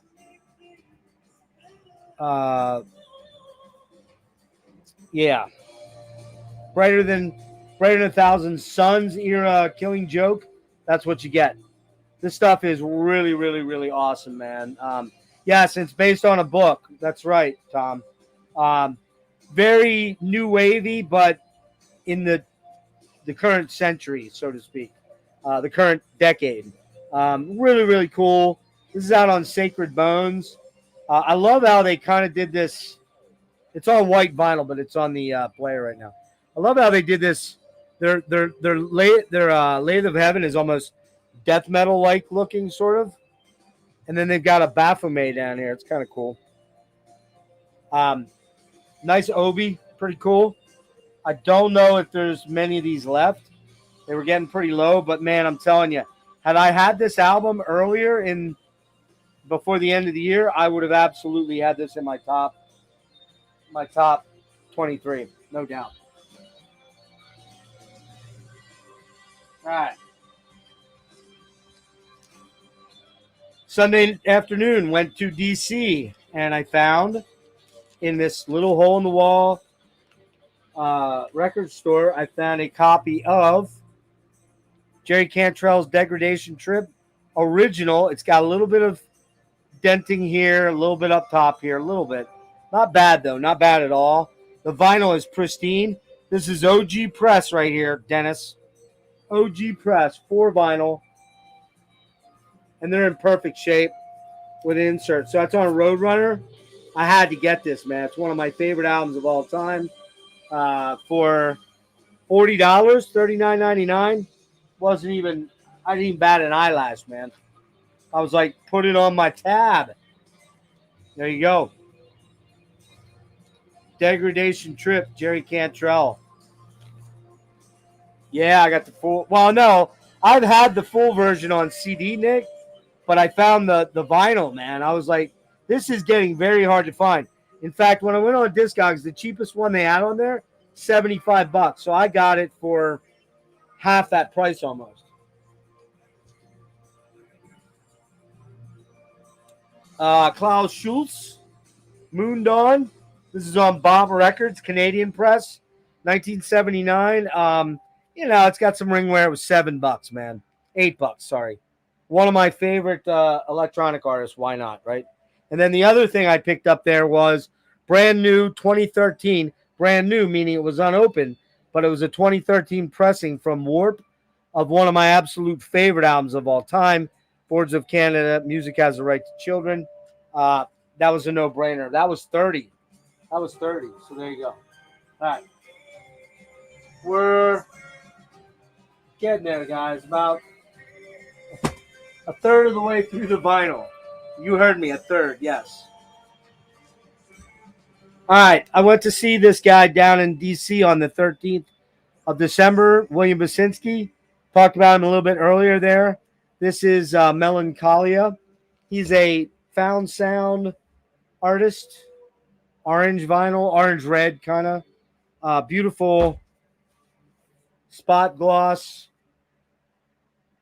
Not double. Gatefold with, I don't know if it has an insert. This is on temporary residence, by the way. No, it doesn't. This is, I can't really explain William Basinski. If you don't know him, I don't really know what to tell you. It's found sound. It's collage, sound collage. It's dark ambient. It's ambient. It's beautiful. It's pensive. It's mesmerizing. Sometimes a little creepy, but very beautiful. So, Melancholia by William Basinski.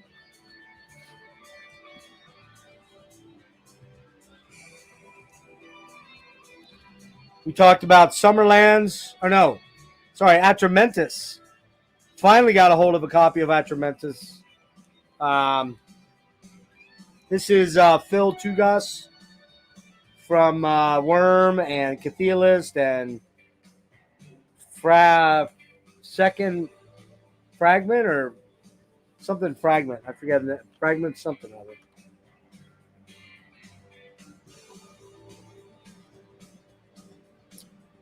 Really killer Funeral Doom, man. Really, really killer Funeral Doom. Phil is a sick guitar player.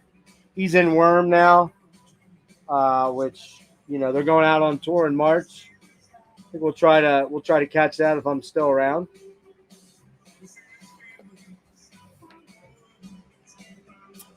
Yeah, Atramentus, amazing artwork, and this is one of those ones I got to show you. It's $20 spin, so of course they're beautiful, right?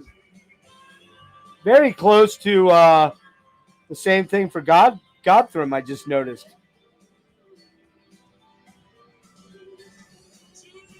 Yeah. Atramentus. Killer funeral doom. Right? Kids.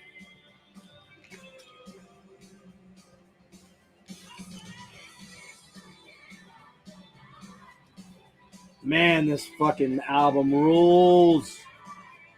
Sowing the Seeds of Love. What an amazing album. What a fucking stellar album.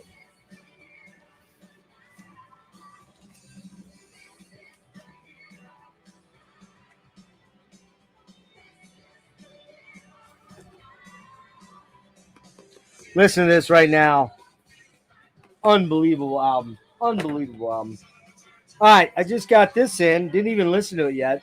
This is a collaboration with Vinsval from Budas Nord and two other artists. And I gave a quick listen to the sounds, and I dug them.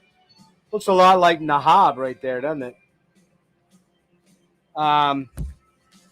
Cool artwork on this one. Divamore Morty, so you know it's going to be nice. Oop.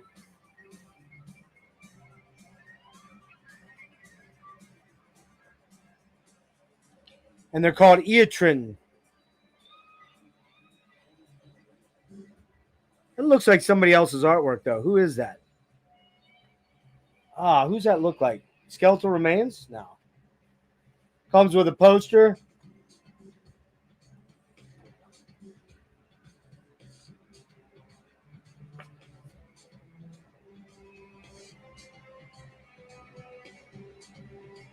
Yeah, it's called Eotrin is the name of the band.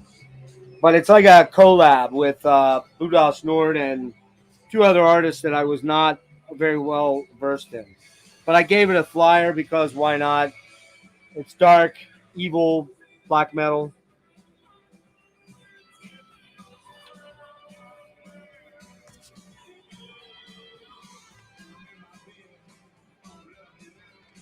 Okay, where are we at?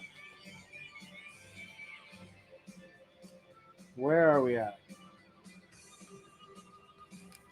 We're getting there, guys. I might have 15 or so left, something like that.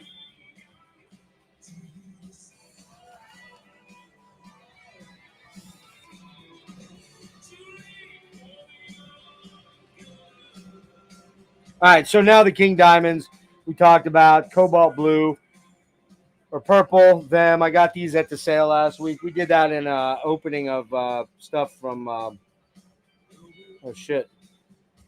Well, never mind. They're back in the back there. So in that same Metal Blade purchase, I grabbed a copy of the second Jim Matheos and John Arch solo or project album or whatever you want to call it. Really nice gatefold on that. Really, I got an extra copy that I think Rick's going to inherit that, I believe. This is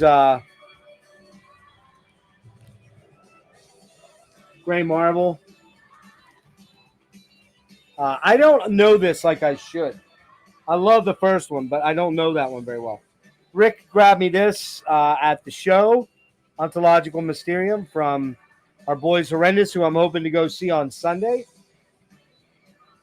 Finally got Marissa Nadler's last album on silver wax here. Path of the Clouds, absolutely amazing album. Love this woman. Love what she does. She's the best.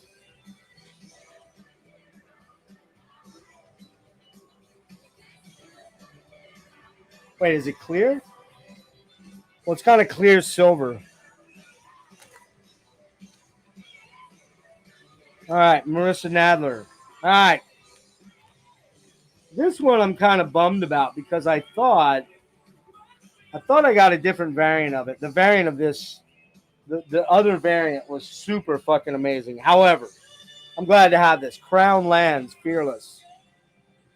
Yes, they're a Rush tribute band. Yes, they copy Rush probably a lot, but they're really killer, man.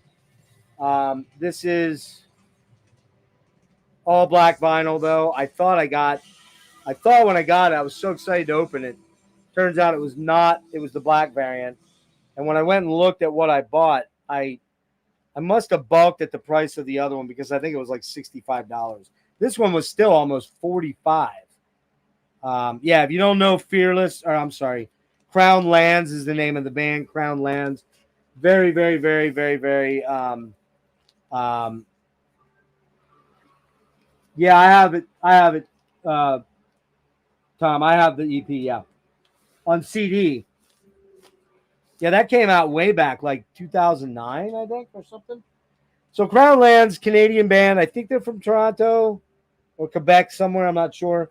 Very much a Rush inspired band. They sound a lot like Rush. They're not as good as Rush because nobody is, but you get my point. More William Basinski, Black Vinyl here, double. Lamentations, probably his most spooky album. Very, very, very killer album. He played some of this when I saw him live back on the 13th. I love this dude, man. And he's fucking funny, man. He's very gay. Doesn't, try to hide it or anything like that. But he's cool, man. He's fucking cool as shit. And he really makes funny fucking jokes. I have some of his stuff on video. One of the things he's like talking about about all the people in Washington D.C. that need to be exterminated, which I thought was great. All right, we got about 15 more. King Diamond, The Eye, Purple. Yep, you've seen it. King Diamond, Abigail, Cobalt, Red and Black Splatter, or no, Smoke, Conspiracy. So you saw all those. Those were them. All right, this one here I just got in and really dig it, man. The latest Ulver, Scary Muzak. This thing you could probably build a table with it. It's so heavy, this vinyl. It's kind of, the sleeve is a little uneventful. It's just a slip sleeve with,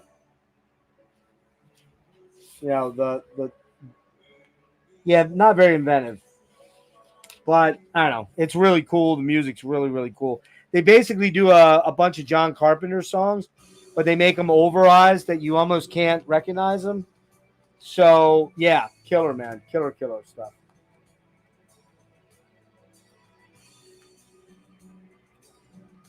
I'm almost there with my over now. I'm almost got them all. Almost.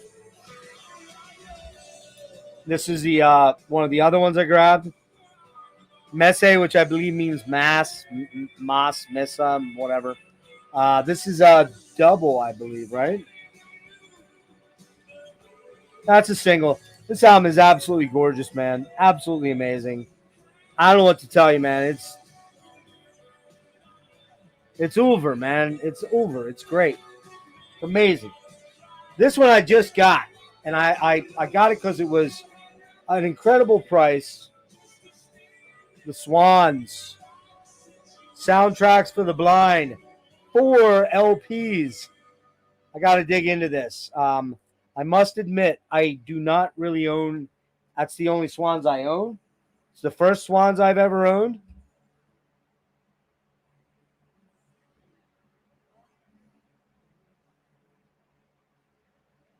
I understand it's one of the two best Swans albums.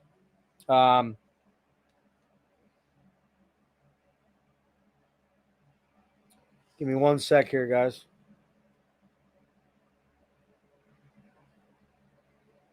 Come on, turn off. There we go. But I need to dig into it. The Swans, Soundtracks for the Blind, 4 LPs worth. I'm actually not going to pull that out. There's not much to it. It's very, very plain Jane. I forget who this came out on. Something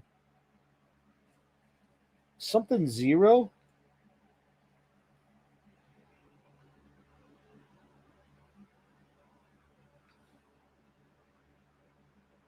The Young Gods came out on that label. So there you go. All right. Almost done, guys. Almost. We're down to the last 7 or 8. And almost 2 hours, of course. This, courtesy of my good buddy Rick in the chat. The very best of Volume 2, Goblin.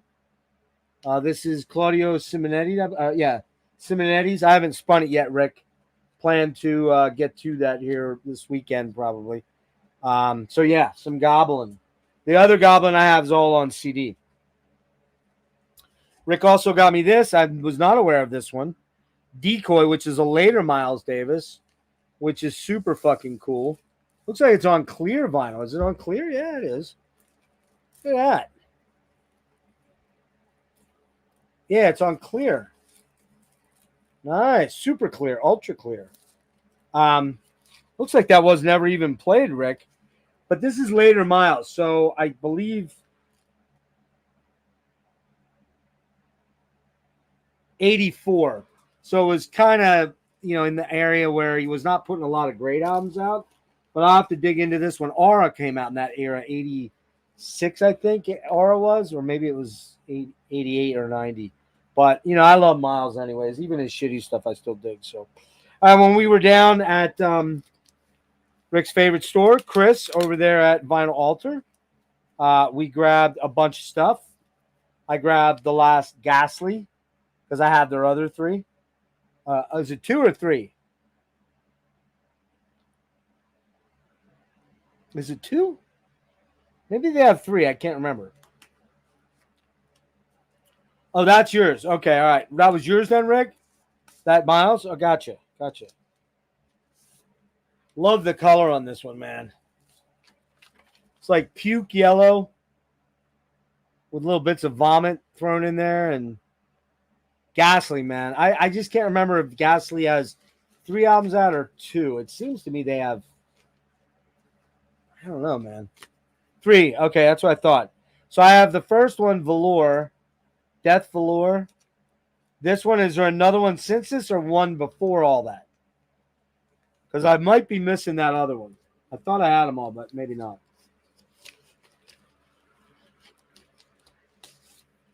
Can't remember. Damn it.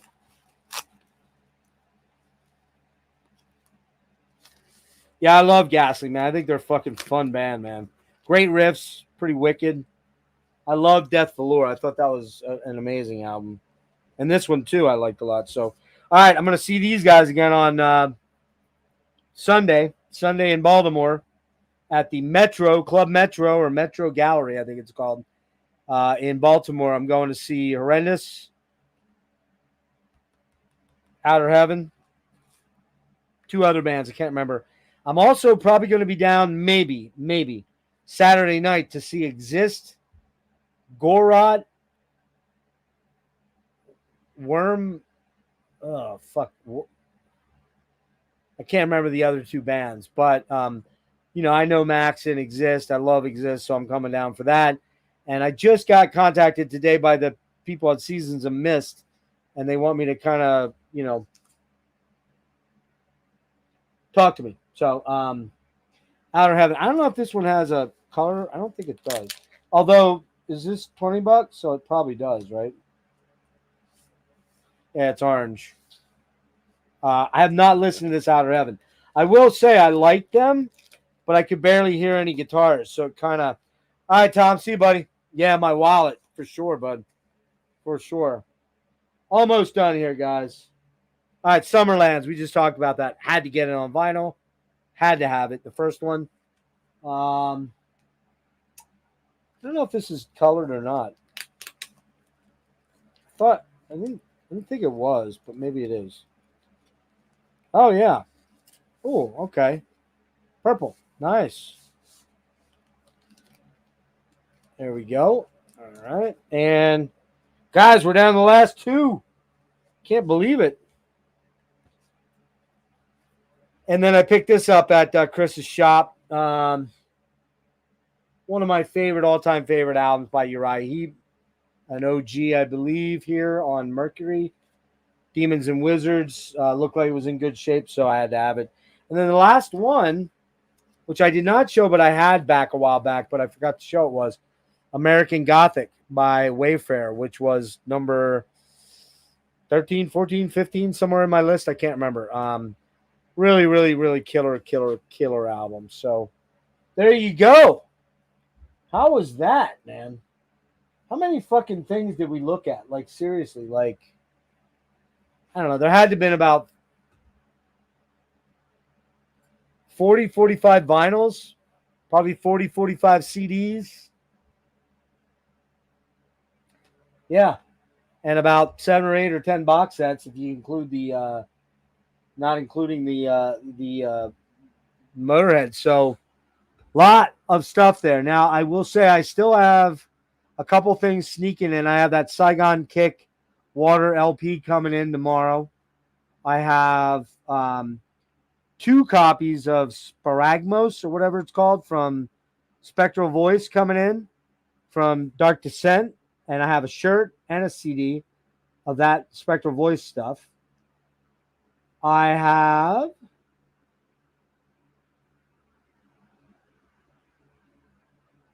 I think oh yeah. I have all of the Sulfur Eon stuff that I did not have before, which was I have the new one, and that's about it, man. I did not have any of their other CDs, so I ordered 2 of the digipacks with a slipcase, and then I ordered the second one on vinyl because they didn't have the first or third on vinyl. I got a long sleeve shirt and a poster, and that's all coming from Van Records. And I screwed up when I checked out. I thought I checked out with the United States, and it turns out it was Germany, but it was my address in Germany. And so I reached out to him and said, "Hey, that's not right. That can't be right." And I said, "What do I owe you in shipping difference?" And they said, "Don't worry about it. It's all good." So I got 2 CDs. No, yeah, 2 CDs of vinyl and a long sleeve shirt, large long sleeve shirt, and a poster of the third album, all for €84 and shipping. So whether it ever shows up or not, I guess we'll find out. But so that's coming. And then I think, hang on a minute here. I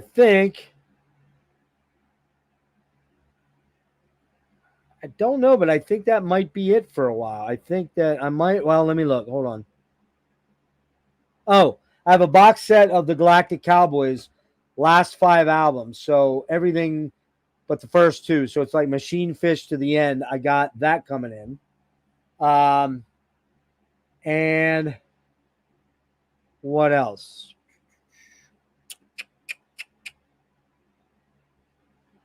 I have a man, I gotta stay off Instagram because I see albums on there that I used to have that I'm like, fuck, whatever happened to that? Or oh man, I got rid of that.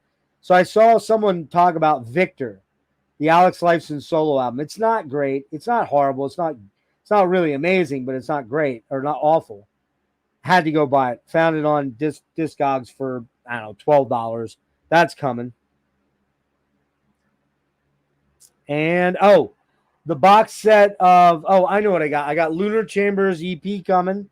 I got Void Ceremonies album coming from 20 bucks spin. And then I also have what else do I have? I have John Holmes cassette box set or tape box set called Whiskey and Blood that is limited to like 100 sets, I think, and he was down to like 7 of them. Had to grab that, man. Had to grab that thing. Yeah, I went kind of stupid. There's no doubt. Anything else here? What's this? Oh, and I bought a record rack. Finally. I got... Oh, I know. I forgot a couple things. Hang on. Not much, but a little bit. So, I don't think I showed these last time around. I doubt I did. But maybe I did. But if I did, whatever. So what? I got in...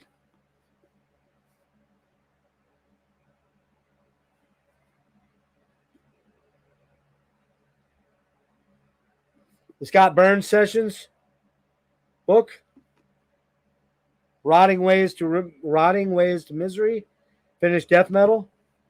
The third book of Martin Popoff's trilogy on Rush with the faux leather. I have the second one coming.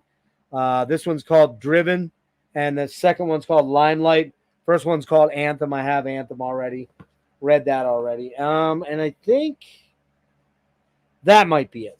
I think that's it. So yeah, I don't anticipate doing many more collector scum videos where I'm blasting out tons and tons of shit like this. You never know with me, although I do know that I'm kind of out of money. Oh yeah, I have this one coil album, Love Secret Domain, that's supposed to come in, but I don't know if that's ever shown up. Yeah, I think that's it. So I'm gonna have another beer. If anybody wants to jump on, you can jump on. I'll send you a link. I'm not gonna go super duper late. I can maybe go for an hour till about 1-ish or so. But I have a couple of UFO albums I got to get done. And I have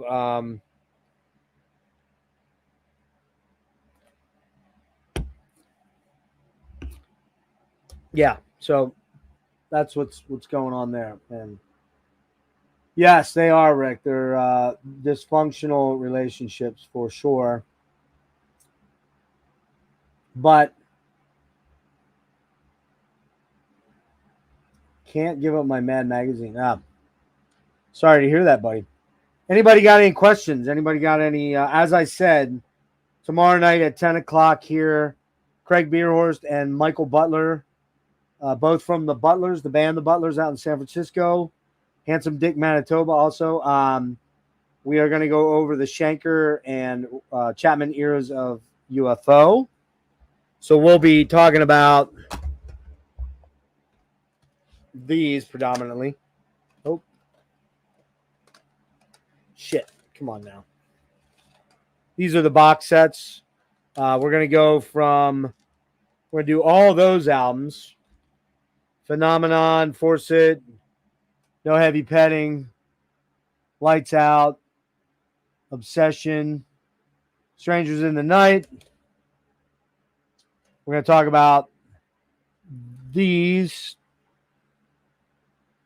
4 albums then. Wild, Willing, and Innocent, Mechanics, what else? Making Contact, and No Place to Run. Those will be and then we're talking about one album that came out in 95 that was a reunion album with Michael Schenker, which is 95, which is not on there, which I only realized after going through the catalog. Oh, fuck, there was a reunion album that Schenker was on. So we're going to do that, but that's it. We're not doing the Vinnie Moore stuff. We're not doing the 2 original Psych Prague stoner albums. All right, see you, Tyler. Yeah. So that's kind of what we got going on. Nick, are you still around or did you bail? He probably bailed out. I'm going out to Cleveland Thursday night or Thursday afternoon. My kid and I are driving out. We're staying in about 20 minutes from the hospital, and then I'm going down to their neuro clinic. I do not anticipate really good news. Don't really anticipate good news at all. I kind of have a feeling they're probably going to tell me to get my affairs in order, probably, but we never know. You never know. I was talking to a good friend of mine, Dave. We decided to postpone the Dream Theater thing until the end of the month or early next month. And we were talking about, I said I'm going out there kind of pretty much expecting my walking papers of a death sentence. And he's like, yeah, but you told me that a year and a half ago, and you're look at what you got accomplished and everything. I said, yeah, but a year and a half ago I was in a million miles better health than I am now. So yeah, Nick. So we'll be out there tomorrow night, not till like 10:30, 11. And then my appointment's at 10 o'clock in the morning, probably be done by 11:30. So, if you want to hang out for a couple hours, go record shopping, it's up to you. If you get there, by 11, 12, maybe 11:30 or something, we could grab lunch and see if there's any cool record stores, CD stores to go hit. And I could hang out till about probably like 5:30, 6 o'clock, something in that range, because it's about 5.5 hours. Now we go out Thursday night, stay the night, go to my appointment in the morning, and then Friday we'd be hanging out. So it'd be Friday afternoon, probably after 12 o'clock. Because my appointment's over at probably at 10 o'clock now, or 11 o'clock, excuse me. Unless he'd want to run me for tests like locally there, but I kind of doubt it. The only thing they have to offer there that isn't offered everywhere else, as far as scans and blood work and shit like that, would be their autonomic department. And there's no way they're going to get me in that day. I can't imagine that happen. So it'd probably be like, if you want to hook up, Nick, it'd probably be like 11:30 on, and we could hang, like I said, till 4:30, 5 o'clock, 5:30. Probably wouldn't want to get started much later than that, because we're going to be pretty tired. But we can both drive a couple hours, so I mean that should be pretty doable. So let me know if you're going to come out, and I know it's an hour and a half drive for you. Well, it's probably an hour drive for you the way you drive, maybe 15 minutes or something like that. But I do know it's not right around the corner from you, so I understand if you can't do it. But yeah, anybody got any questions or anything they want to get off their chest? Or I'm troubled. I don't see my boy Ryan in here anywhere. He wasn't in here at all tonight. What's up with that? What's up with that? And I guess I bored everybody to tears. After 2 hours of all that shit, everybody's like, I'm out of here. Yeah, I had hoped that Craig LaCicero was going to join me tomorrow night. Craig and I. It was going to be the two Craigs and I, but he never got back to me, and I reached out to him last night, never heard from him, so don't know what happened. I know he was playing a show in Vegas at the end of the month, and they were like practicing for that last night, but I never heard from him, so we went with Michael Butler, and yeah, and then so I think, yeah, it was a little disgusting, wasn't it, Marty? Like kind of over the top, but that's what happens when you can't really buy anything for like almost 4 years, and then suddenly you're unleashed with a bank card and a bank balance, and you kind of just get fucking stupid. Oh, that? Oh, okay. Well, I shouldn't do it. But I will. But I shouldn't do that. But I will. And yeah, so kind of over the top insanity there with the buying. But that's going to be the last one that's that extravagant, because the truth of the matter is I have a ton of shit to digest and get into. Some things I already own. Some things I know. Some things I bought because I got rid of it in years past and wanted it back. And then some stuff I just didn't have. And, I really, really, really wanted. Yeah, Seeds of the Hall. Yeah. But, yeah, I think that's it. I think that is it. So, Nick, get in touch with me on Thursday afternoon and let me know what you're thinking, or Thursday night or something like that. And we'll try to connect if it's at all doable for you. And my daughter Lauren will be with me, which is cool. Did I buy any food? No. Frederick, no way, man. Look at how skinny I am. Can you tell how I hardly have any connection to food these days? Yeah. That was a little excessive, obviously, but there's, when you are deprived for a long time, you tend to go sort of ape shit, which is what I kind of did. But I think I got more than enough to keep me very, very, engaged for a while. Because I have another. I'll tell you this much. Hang on. I actually I more than doubled my vinyl collection. Before I had about in the last 2 months. So before I used to have about 150 albums. I probably have close to 300 now in vinyl, which was not really an intentional thing. But when I bought if you'd have told me, oh, you're going to buy a turntable, you're going to go crazy, I'd have been like, nah. They're a lot of work. But the reality of it is that if you're somebody that loves music and loves the tactile experience of experiencing music, you really, you really, it's hard to beat these.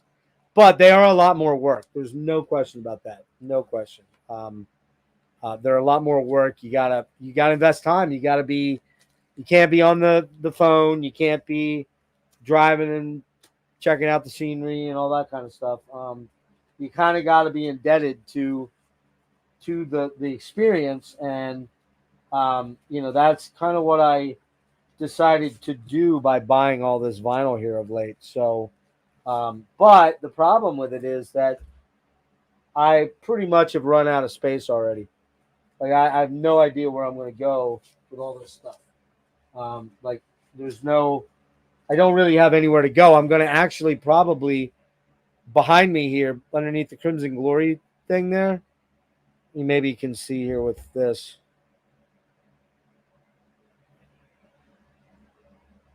So back there, you see the tops of the guitar cases there. There's 5 or 6 guitar cases. My 2 basses are back there. 1, 2. So I have all my guitars out in stands in the room, but I can't go anywhere with those guitar cases. So they're going to go out on our living room couch because we never go out there. We're hardly ever out there. Management nightmare, exactly. Yeah. I'm probably going to move all them, and then I got this vinyl thing that holds 200 albums, but I think I'm already probably well over that at this point. I didn't realize I had that much vinyl until I looked at it today. I'm like, fuck, man, it's a lot of shit here. So we'll see how that plays out, but I do think that it's gonna be a nightmare. So especially if I keep buying. So I'm gonna have to chill out on the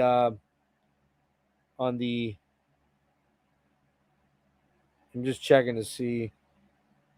All right. Yeah. So tomorrow I'll know when I get the rack in. We'll have to figure out what I need to do with it, like space wise. Probably gonna put it inside the door there, and move the guitar cases out to the living room and have them there.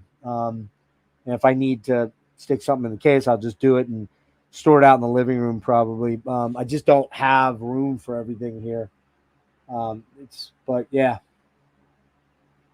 Well, my problem is going to be my kids' problems at one point.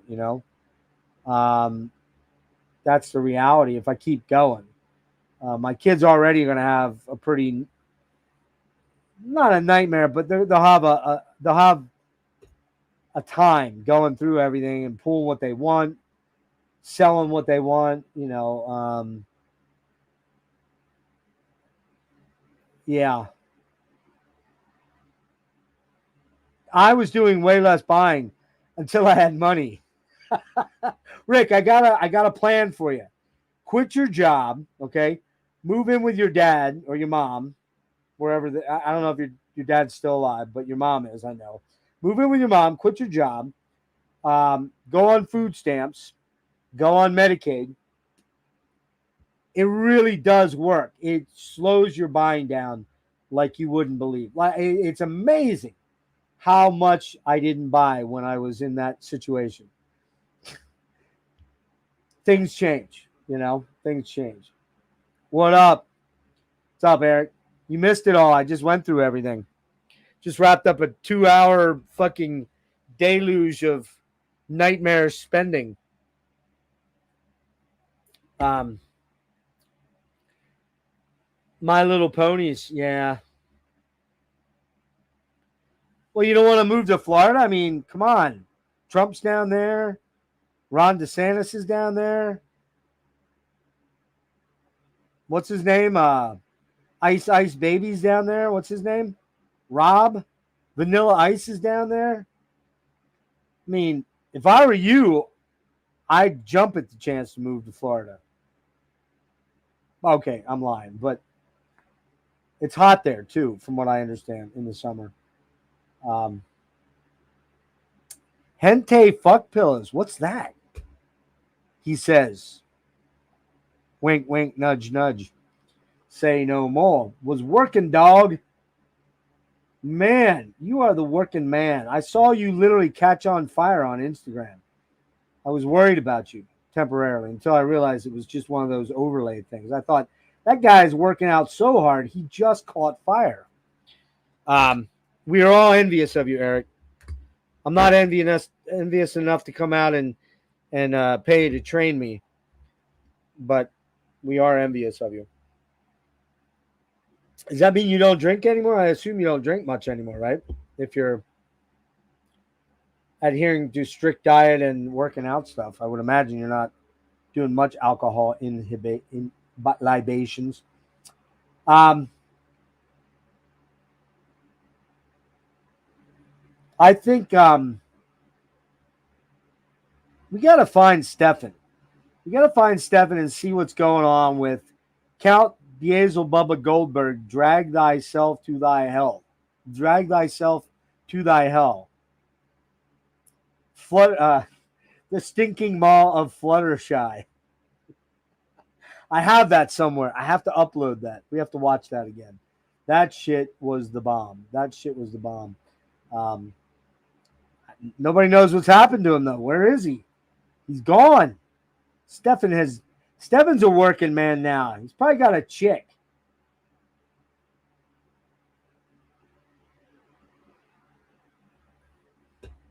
When he's hovering over you, is he clothed or unclothed, Marty? That could make a big difference in how you respond to that stop being fat stuff. You see what I mean?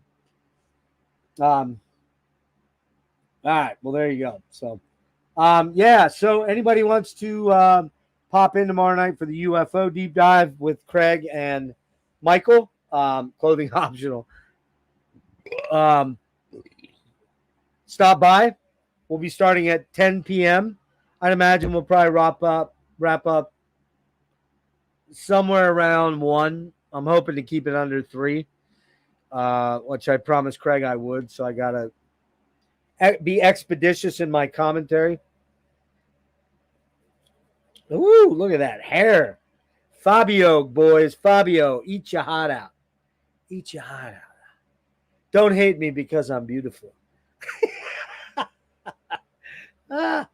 And dying. But anyway, yeah, guys, thanks for popping in tonight. And stop by tomorrow night. And then again, the 21st, which I believe is a Saturday. Is it? Is that Saturday? I think it is. No, it's a Sunday. Wait. Fuck. I got to double check that. I thought we were doing it Saturday. So either Saturday or Sunday, the 20th or 21st, we're doing Marillion, the post-Fish years with Steve Hogarth, his first album with them. Really a beautiful album, man. Really, really amazing album. He's done quite a few. Brave is amazing. Marbles is really good. Some of the newer stuff isn't so bad. There's some stuff in the middle there that's not so great. But we're going to get through it. That's going to be with Johnny Mac from the UK. I believe we're doing that at 2 p.m. in the afternoon. I got to double check that. So that would be and then maybe Sunday. Maybe it is Sunday, 2 in the afternoon. Hey, by the way, not that anybody cares, but the Titans finally fired Mike Vrabel today. He'll get a job paying a lot more soon, probably going to New England, but fuck you, Vrabel. You are not that good of a coach. Hey, look, there's all the skin shit from my dying nerve cells on my hands and arms, and look at that. Look at that. Wait, there you can see it. See all the rashes, and it's a beautiful thing. My elbows are all fucking rashy and painful. Good times, good times. Anyway, Nick, I hope I see you out there. Hope I see some of you guys pop by tomorrow night for the deep dive for UFO. I think that's it. So, anybody got any parting shots? Medusa's Disco. Check them out. Medusa's Disco. Nick, you know you love them. Marty, you too. I know you love them too. Blood and Honey is their latest album. Local kids. They are going to be coming on, hopefully soon. And like I said, Greg Wilkinson coming on Monday, 2 p.m. Greg Wilkinson of Deathgrave, Autopsy. Does a lot of production work for a lot of bands in the San Francisco area. That's going to be a fun one. So, yeah, I shall catch you guys later.